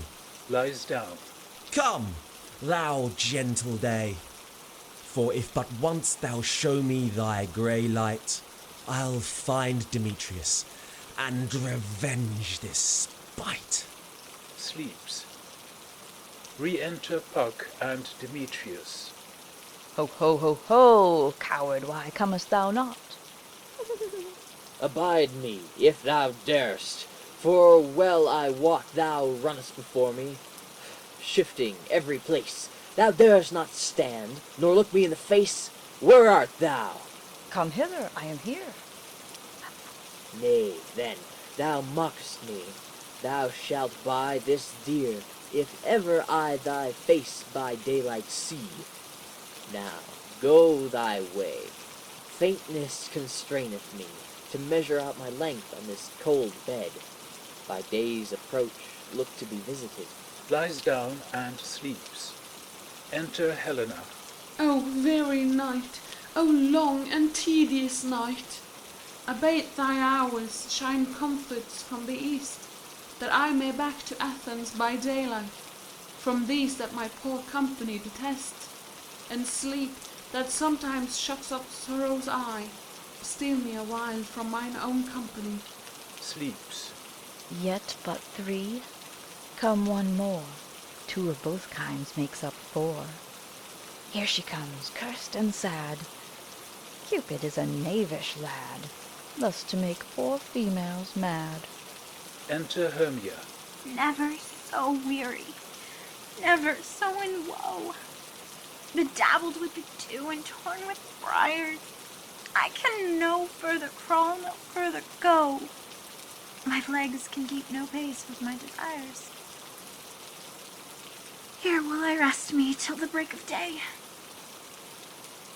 Heaven's shield, Lysander, they mean a fray. Lies down.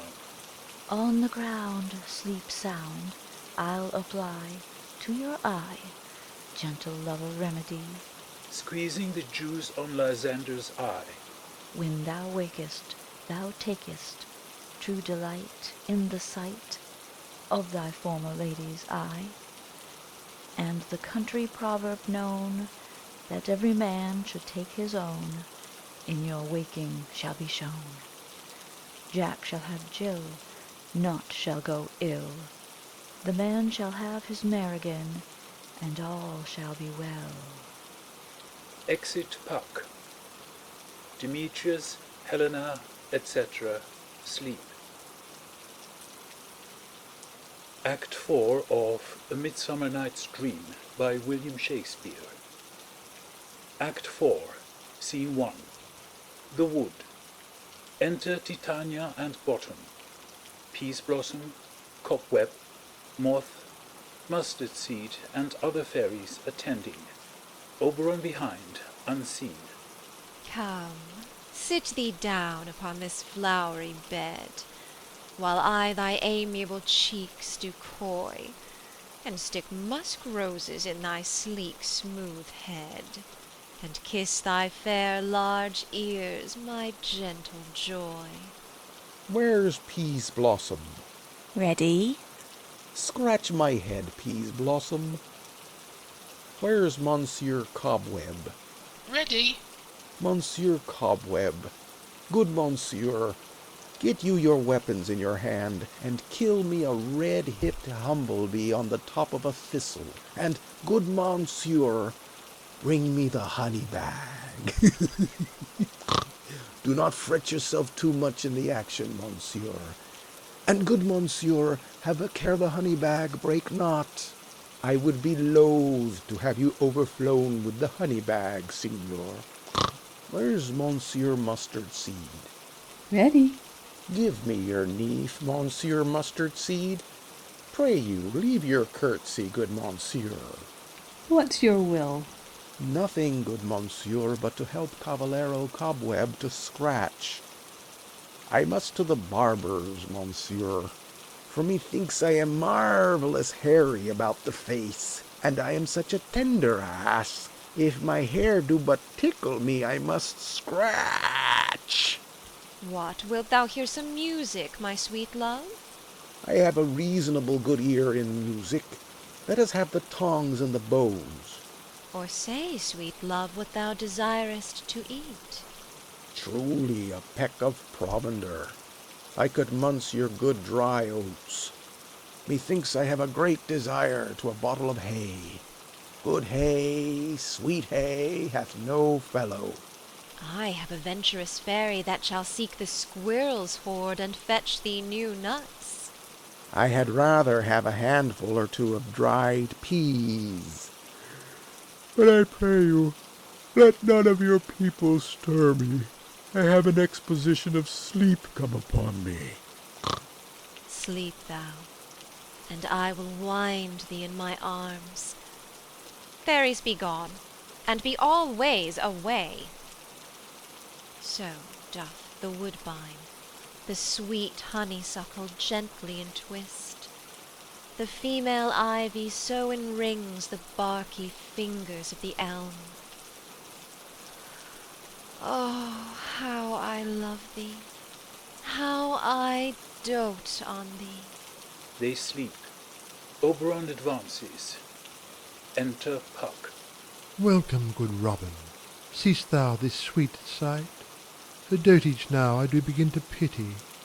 For meeting her of late behind the wood, seeking sweet favours for this hateful fool, I did upbraid her and fall out with her, for she his hairy temples then had rounded with coronet of fresh and fragrant flowers, and that same dew which sometimes on the buds was wont to swell like round and orient pearls, stood now within pretty floweret's eyes, like tears that did their own disgrace bewail, when I had at my pleasure taunted her, and she in mild terms begged my patience. I then did ask of her changeling child, which straight she gave me, and her fairies sent to bear him to my bower in fairyland. And now I have the boy, I will undo this hateful imperfection of her eyes.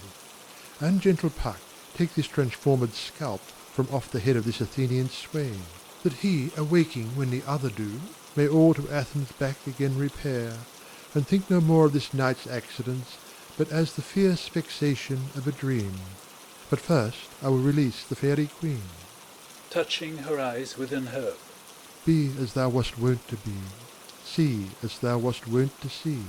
Dian's bud or Cupid's flower hath such force and blessed power. Now, my Titania, wake you, my sweet queen. My Oberon, what visions have I seen? Methought I was enamoured of an ass. There lies your love. How came these things to pass? Oh, how mine eyes do loathe his visage now! Silence a while. Robin, take off this head. Titania, music call, and strike more dead than common sleep of all these five the sense. Music, ho! Music such as charmeth sleep. Now when thou wakest, with thine own fool's eyes peep. Sound music. Still music. Come, my queen, take hands with me, and rock the ground whereon these sleepers be. Now thou and I are new in amity, and will tomorrow night solemnly dance in Duke Theseus's house triumphantly, and bless it to all fair prosperity.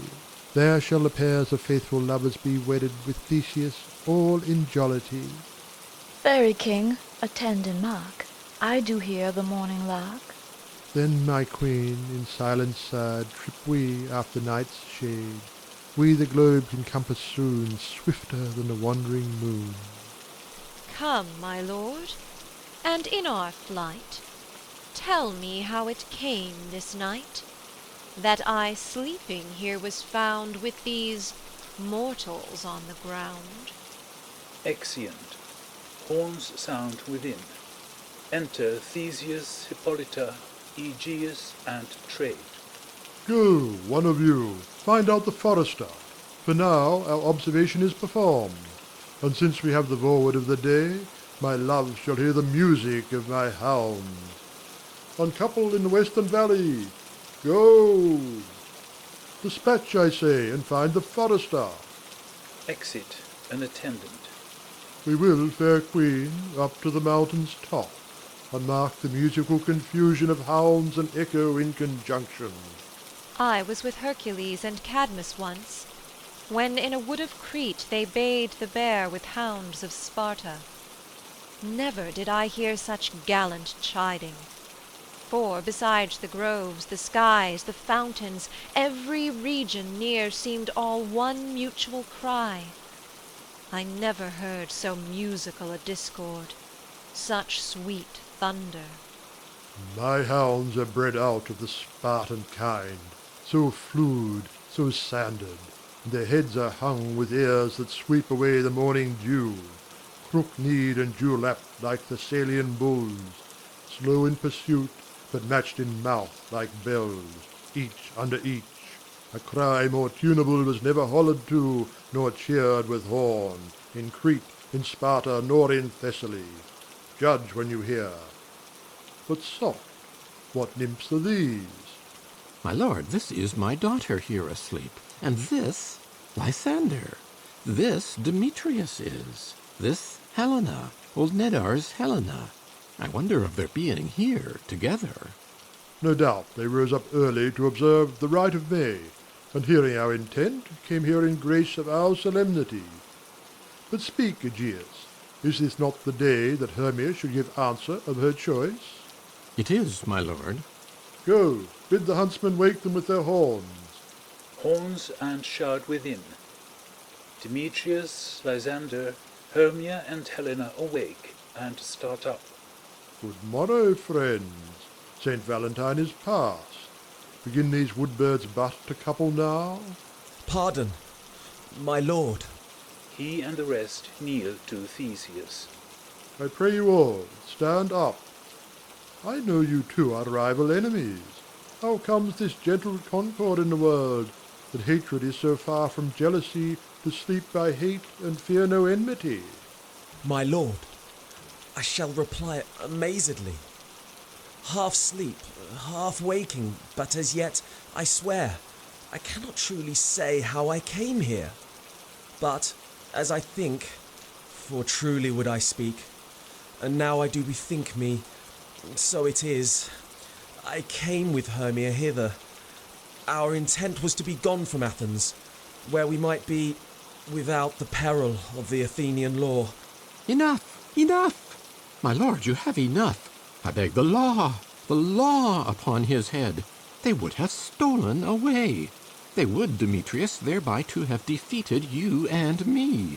You of your wife, and me of my consent that she should be your wife.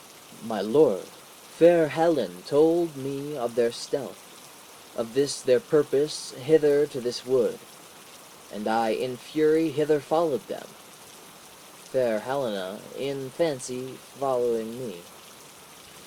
But, my good lord, I wot not by what power, but by some power it is, my love to Hermia, melted as the snow, seems to me now as a remembrance of an idle god, which in my childhood I did dote upon. And all the faith, the virtue of my heart, the object and the pleasure of mine eye, is only Helena.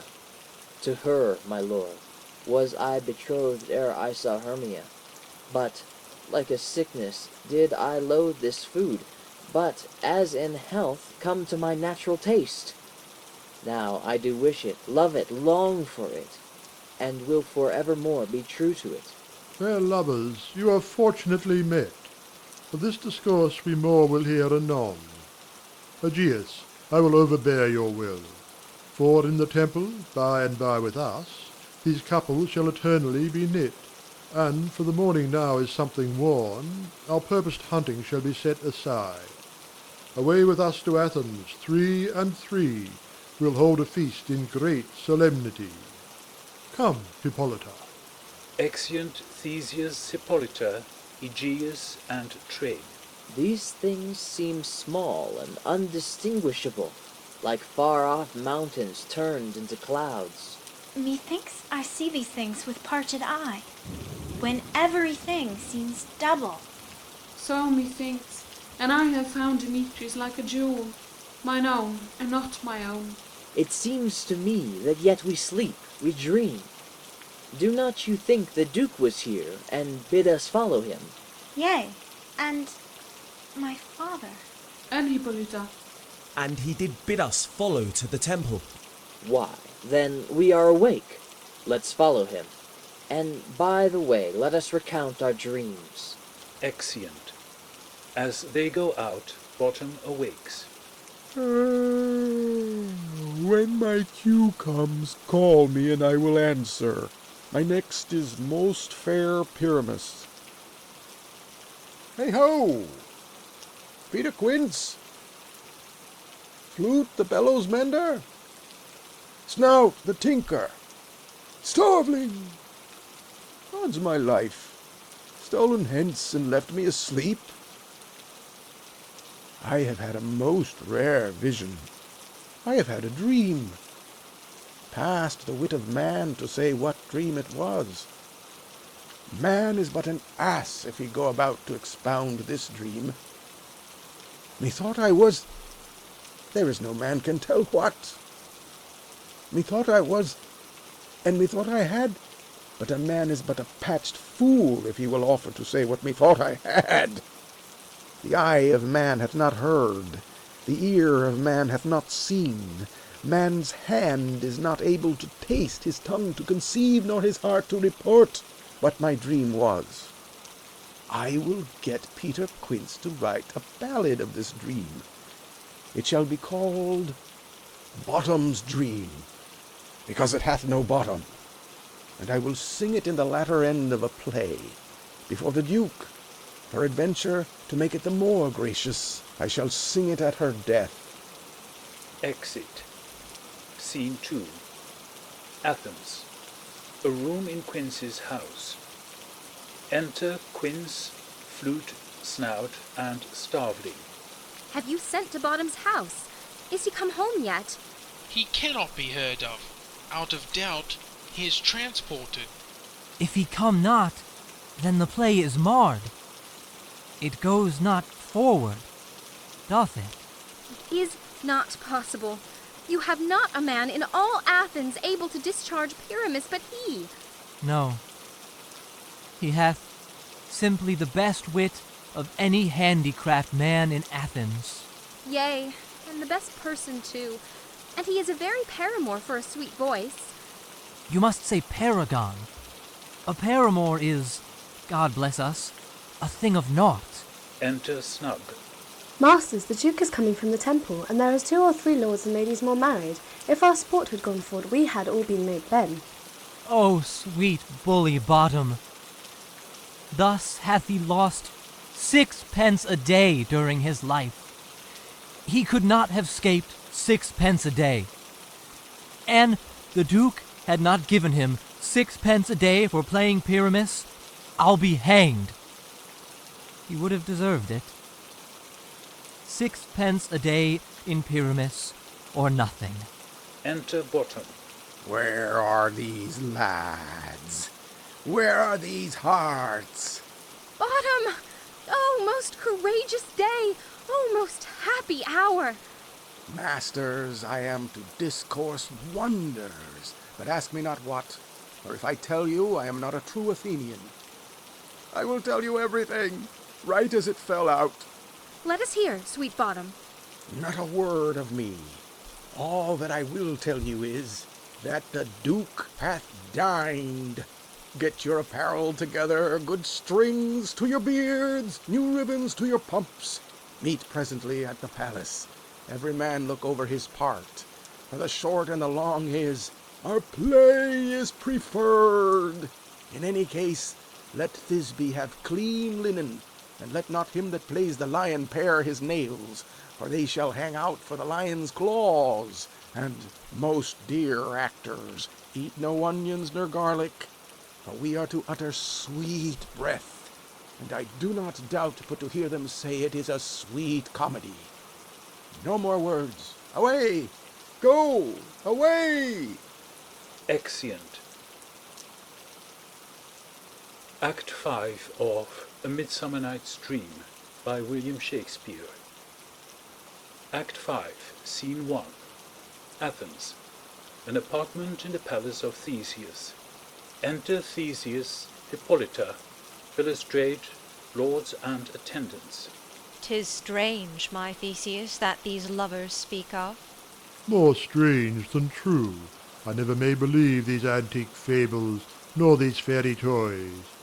Lovers and madmen have such seething brains, such shaping fantasies, that apprehend more than cool reason ever comprehends. The lunatic, the lover, and the poet are of imagination all compact. One sees more devils than vast hell can hold. That is the madman. The lover, all as frantic, sees Helen's beauty in a brow of Egypt. The poet's eye, in a fine frenzy rolling, doth glance from heaven to earth, from earth to heaven, and as imagination bodies forth the forms of things unknown, the poet's pen turns them to shapes, and gives to airy nothing a local habitation and a name. Such tricks hath strong imagination, that, if it would but apprehend some joy, it comprehend some bringer of that joy. Or, in the night, imagining some fear, how easy is a bush supposed a bear. But all the story of the night told over, and all their minds transfigured so together, more witnesseth than fancy's images, and grows to something of great constancy, but howsoever strange and admirable. Enter Lysander, Demetrius, Hermia, and Helena. Here come the lovers, full of joy and mirth. Joy, gentle friends, joy and fresh days of love accompany your hearts. More than to us, wait in your royal walks, your board, your bed. Come now, what masks, what dances shall we have, to wear away this long age of 3 hours between our after supper and bedtime? Where is our usual manager of mirth? What revels are in hand? Is there no play to ease the anguish of a torturing hour? Call Philostrate. Here, mighty Theseus. Say, what abridgment have you for this evening? What mask? What music? How shall we beguile the lazy time, if not with some delight? There is a brief how many sports are ripe. Make choice of which your highness will see first. Giving a paper, Theseus reads. The battle with the centaurs to be sung by an Athenian eunuch to the harp. Will none of that. That have I told my love in glory of my kinsman Hercules. The riot of the tipsy bacchanals, tearing the Thracian singer in their rage. That is an old device, and it was played when I from Thebes came last a conqueror. The thrice 3 muses, mourning for the death of learning, late deceased in beggary. That is some satire, keen and critical, not sorting with a nuptial ceremony. A tedious brief scene of young Pyramus and his love Thisbe, very tragical mirth. Merry and tragical, tedious and brief, that is hot ice and wondrous strange snow. How shall we find the concord of this discord? A play there is, my lord, some 10 words long, which is as brief as I have known a play. But by 10 words, my lord, it is too long, which makes it tedious, for in all the play there is not 1 word apt, 1 player fitted, and tragical, my noble lord, it is. For Pyramus therein doth kill himself, which when I saw rehearsed, I must confess, made mine eyes water, but more merry tears the passion of loud laughter never shed. What are they that do play it? Hard-handed men that work in Athens here, which never laboured in their minds till now, and now have toiled their unbreathed memories with this same play against your nuptial. And we will hear it.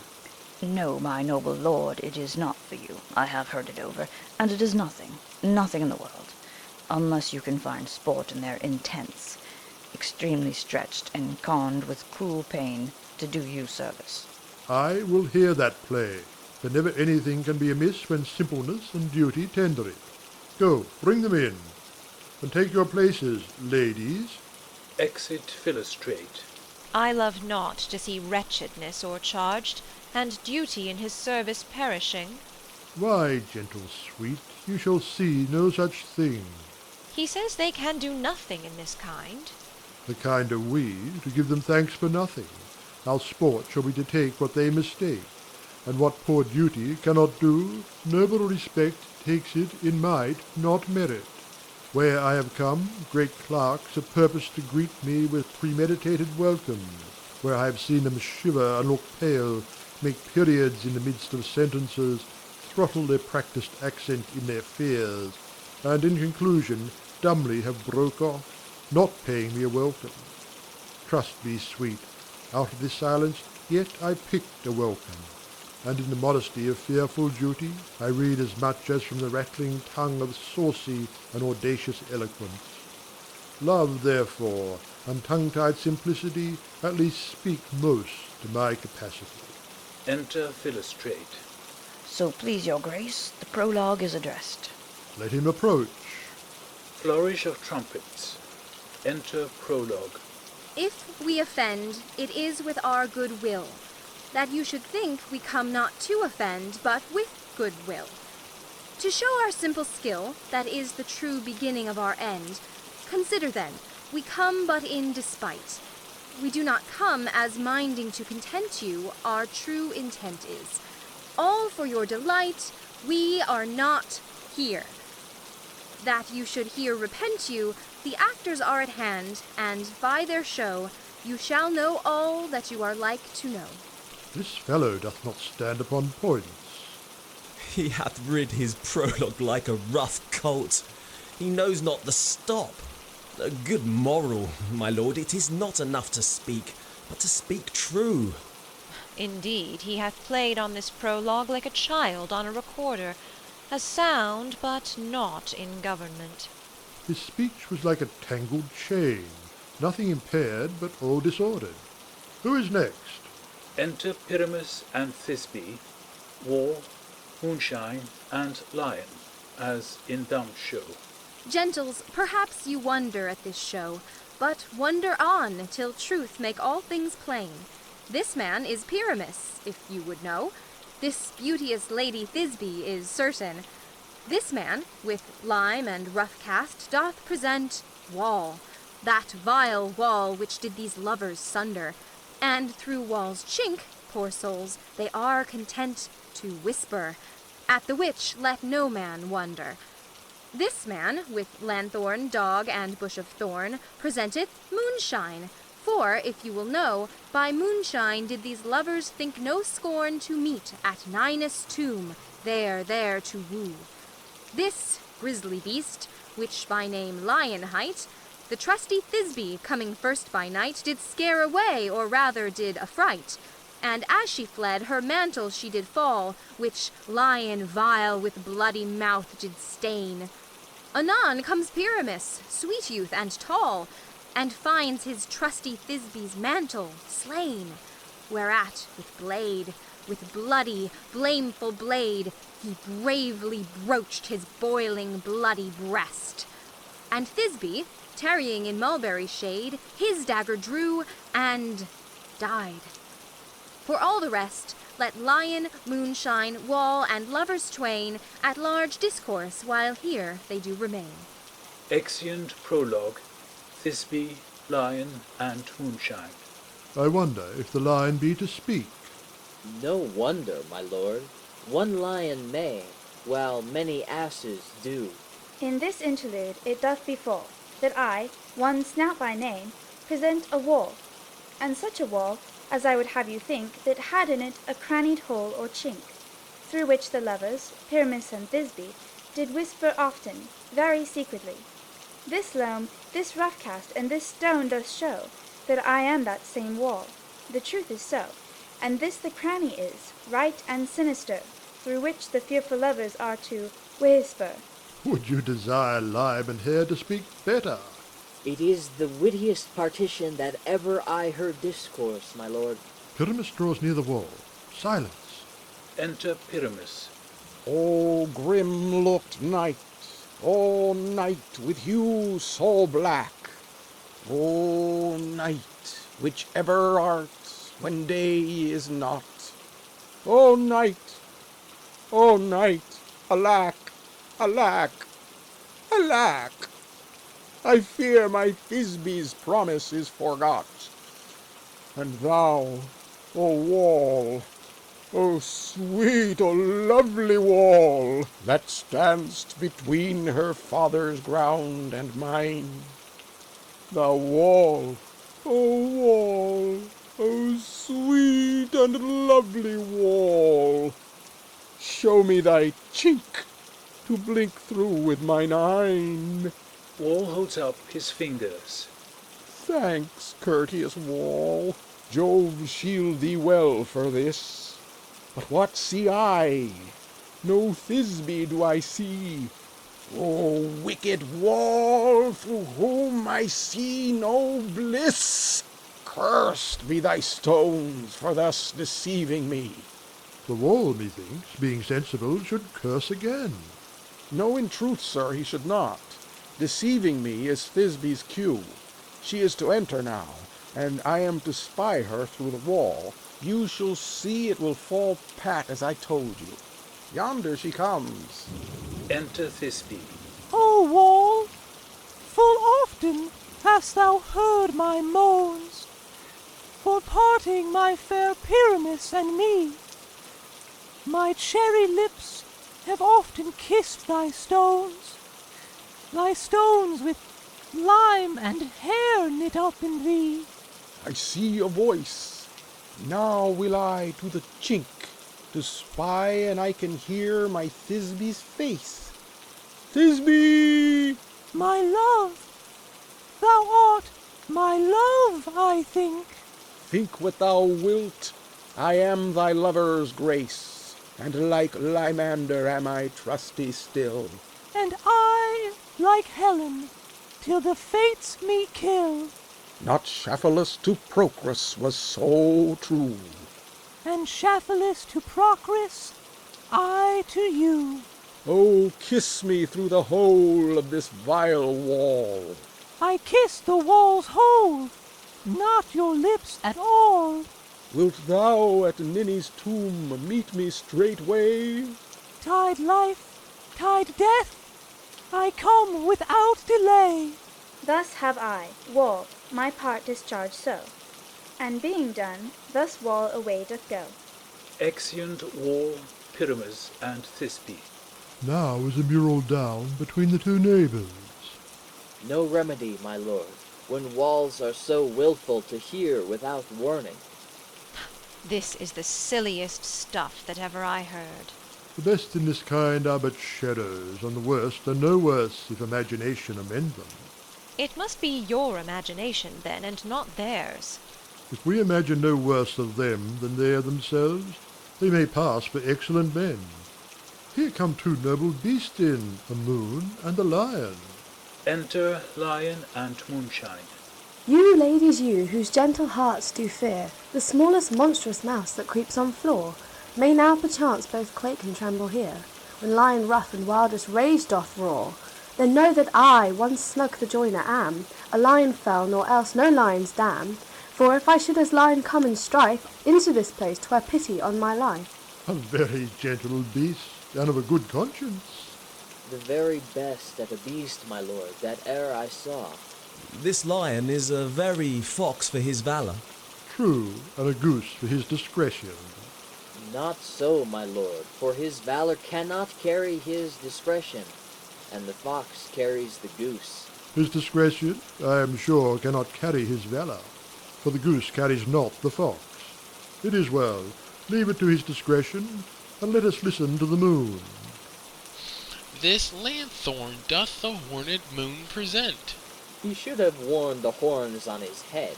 He is no crescent, and his horns are invisible within the circumference. This lanthorn doth the horned moon present. Myself the man I the moon doth seem to be. This is the greatest error of all the rest. The man should be put into the lantern. How is it else the man in the moon? He dares not come there for the candle, for, you see, it is already in snuff. I am a-weary of this moon. Would he would change. It appears, by his small light of discretion, that he is in the wane. But yet, in courtesy, in all reason, we may stay the time. Proceed, Moon. All that I have to say is to tell you that the lantern is the moon, I the man in the moon, this thorn bush my thorn bush, and this dog my dog. Why, all these should be in the lantern, for all these are in the moon. But silence. Here comes Thisbe. Enter Thisbe. This is old Ninny's tomb. Where is my love? The lion roars. Thisbe runs off. Well roared, lion. Well run, Thisbe. Well shone, moon. Truly the moon shines with a good grace. The lion tears Thisbe's mantle and exit. Well moused, lion. And so comes Pyramus. And then the lion vanishes. Enter Pyramus. Sweet moon, I thank thee for thy sunny beams. I thank thee, moon, for shining now so bright. For by thy gracious, golden, glittering streams, I trust to take of truest Thisbe's sight. But stay, O spite! But mark, poor knight, what dreadful dole is here. Eyes, do you see? How can it be? Oh, dainty duck, oh dear, thy mantle good, what, stained with blood? Approach, ye furies fell. O fates, come, come, cut thread and thrum, quail, crush, conclude, and quell. This passion and the death of a dear friend would go near to make a man look sad. Beshrew my heart, but I pity the man. Oh, wherefore, nature, didst thou lions frame? Since lion vile hath here deflowered my dear, which is, which was the fairest dame that lived, that loved, that liked, that looked with cheer. Come, tears, confound, out sword and wound the pap of Pyramus. I, that left pap, where heart doth hop. Thus die I, thus, thus, thus. Now am I dead, now am I fled, my soul is in the sky. Tongue, lose thy light, moon, take thy flight. Now die, die,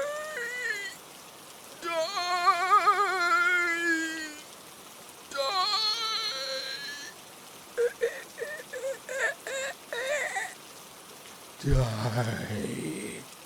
Dies. Exit Moonshine. No die, but an ace for him, for he is but one. Less than an ace, man, for he is dead. He is nothing. With the help of a surgeon he might yet recover and prove an ass. How chance Moonshine is gone before Thisbe comes back and finds her lover? She will find him by starlight. Here she comes, and her passion ends the play. Enter Thisbe. Methinks she should not use a long one for such a Pyramus. I hope she will be brief. A mote will turn the balance, which Pyramus, which Thisbe is the better. She hath spied him already with those sweet eyes. And thus she moans, videlicet. Asleep, my love. What? Dead, my dove? Oh, Pyramus, arise! Speak, speak, quite dumb. Dead, dead.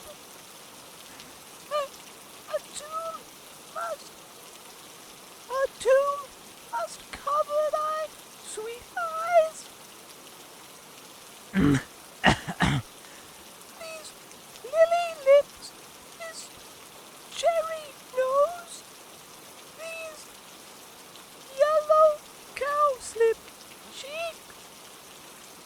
are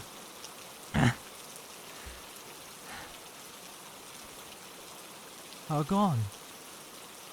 Are gone. Lovers make moan. His eyes were green as leeks. O sisters three, come, come to me, with hands as pale as milk. Lay them in gore, since you have shore with shears, his thread of silk. Tongue, not a word. Come, trusty sword. Come, blade, my breast imbrue. And farewell, friends. Thus Thisbe ends.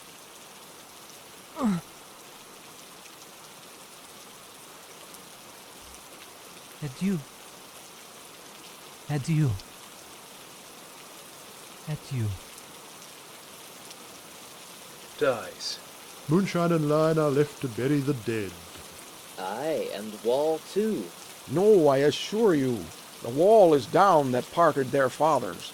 Will it please you to see the epilogue, or to hear a bergamask dance between two of our company? No epilogue, I pray you, for your play needs no excuse. Never excuse, for when the players are all dead, there need none to be blamed. Marry, if he that writ it had played Pyramus, and hanged himself in Thisbe's garter, it would have been a fine tragedy. And so it is, truly, and very notably discharged. But come, your bergamask. Let your epilogue alone.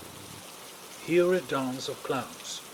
The iron tongue of midnight hath tolled 12. Lovers, to bed. 'Tis almost fairy time. I fear we shall outsleep the coming morn, as much as we this night have overwatched. This palpable gross play hath well beguiled the heavy gait of night. Sweet friends, to bed. A fortnight hold we this solemnity, in nightly revels a new jollity. Exeunt. Scene 2. Enter Puck. Now the hungry lion roars, and the wolf behowls the moon, whilst the heavy ploughman snores, all with weary task fordone. Now the wasted brands do glow, whilst the scritch owl, scritching loud, puts the wretch that lies in woe in remembrance of a shroud. Now it is the time of night, that the graves all gaping wide, every one lets forth its sprite in the churchway paths to glide, and we fairies that do run by the triple Hecate's team, from the presence of the sun, following darkness like a dream. Now our frolic, not a mouse shall disturb this hallowed house. I am sent with broom before, to sweep the dust behind the door. Enter Oberon and Titania with their train. Through the house give glimmering light, by the dead and drowsy fire.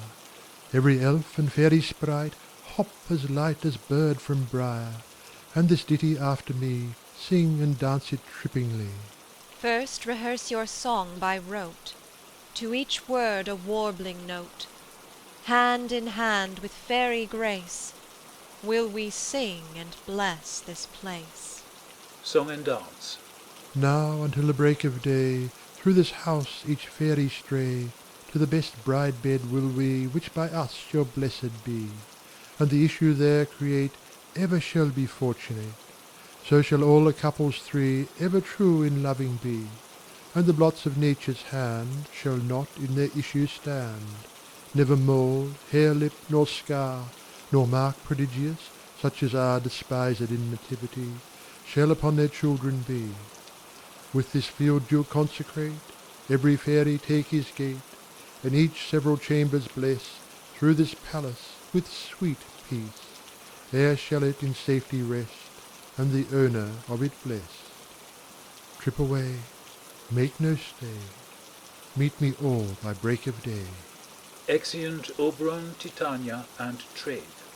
If we shadows have offended, think but this, and all is mended, that you have but slumbered here, while these visions did appear, and this weak and idle theme, no more yielding but a dream. Gentles, do not reprehend. If you pardon, we will mend. And, as I am an honest Puck, if we have unearned luck now to scape the serpent's tongue, we will make amends ere long, else the Puck a liar call. So good night unto you all. Give me your hands if we be friends, and Robin shall restore amends. Exit. End of Act 5. End of A Midsummer Night's Dream by William Shakespeare. Persons represented: Theseus, Duke of Athens. Read by Algy Pug. Aegeus, father to Hermia. Read by Bruce Peary. Lysander, in love with Hermia. Read by Dan Rainham. Demetrius, in love with Hermia. Read by Bear Shocked. Philostrate, master of the revels to Theseus. Read by Amy Graymore. Quince, the carpenter. Read by Ariel Lipshaw. Snug, the joiner. Read by Catalina Watt. Bottom, the weaver. Read by Bob Gonzalez. Flute, the bellows mender. Read by Jeff Schwab. Snout, the tinker. Read by Grace. Starveling, the tailor. Read by Nolan Fount. Hippolyta, queen of the Amazons, betrothed to Theseus. Read by Elizabeth Platt. Hermia, daughter to Aegeus, in love with Lysander. Read by Elizabeth Barr. Helena, in love with Demetrius. Read by Christine G. Oberon, king of the fairies. Read by Algy Pug. Titania, queen of the fairies. Read by Elizabeth Platt. Puck, or Robin Goodfellow, a fairy. Read by Amy Graymore. Fairy. Read by Tiffany Halla Colonna. Peace Blossom. Read by Lucy Perry. Cobweb. Read by Nolan Fount. Moth. Read by Sudone Vox. Mustard Seed. Read by Laurie Ann Walden. Narrator. Read by Ernst Patinama.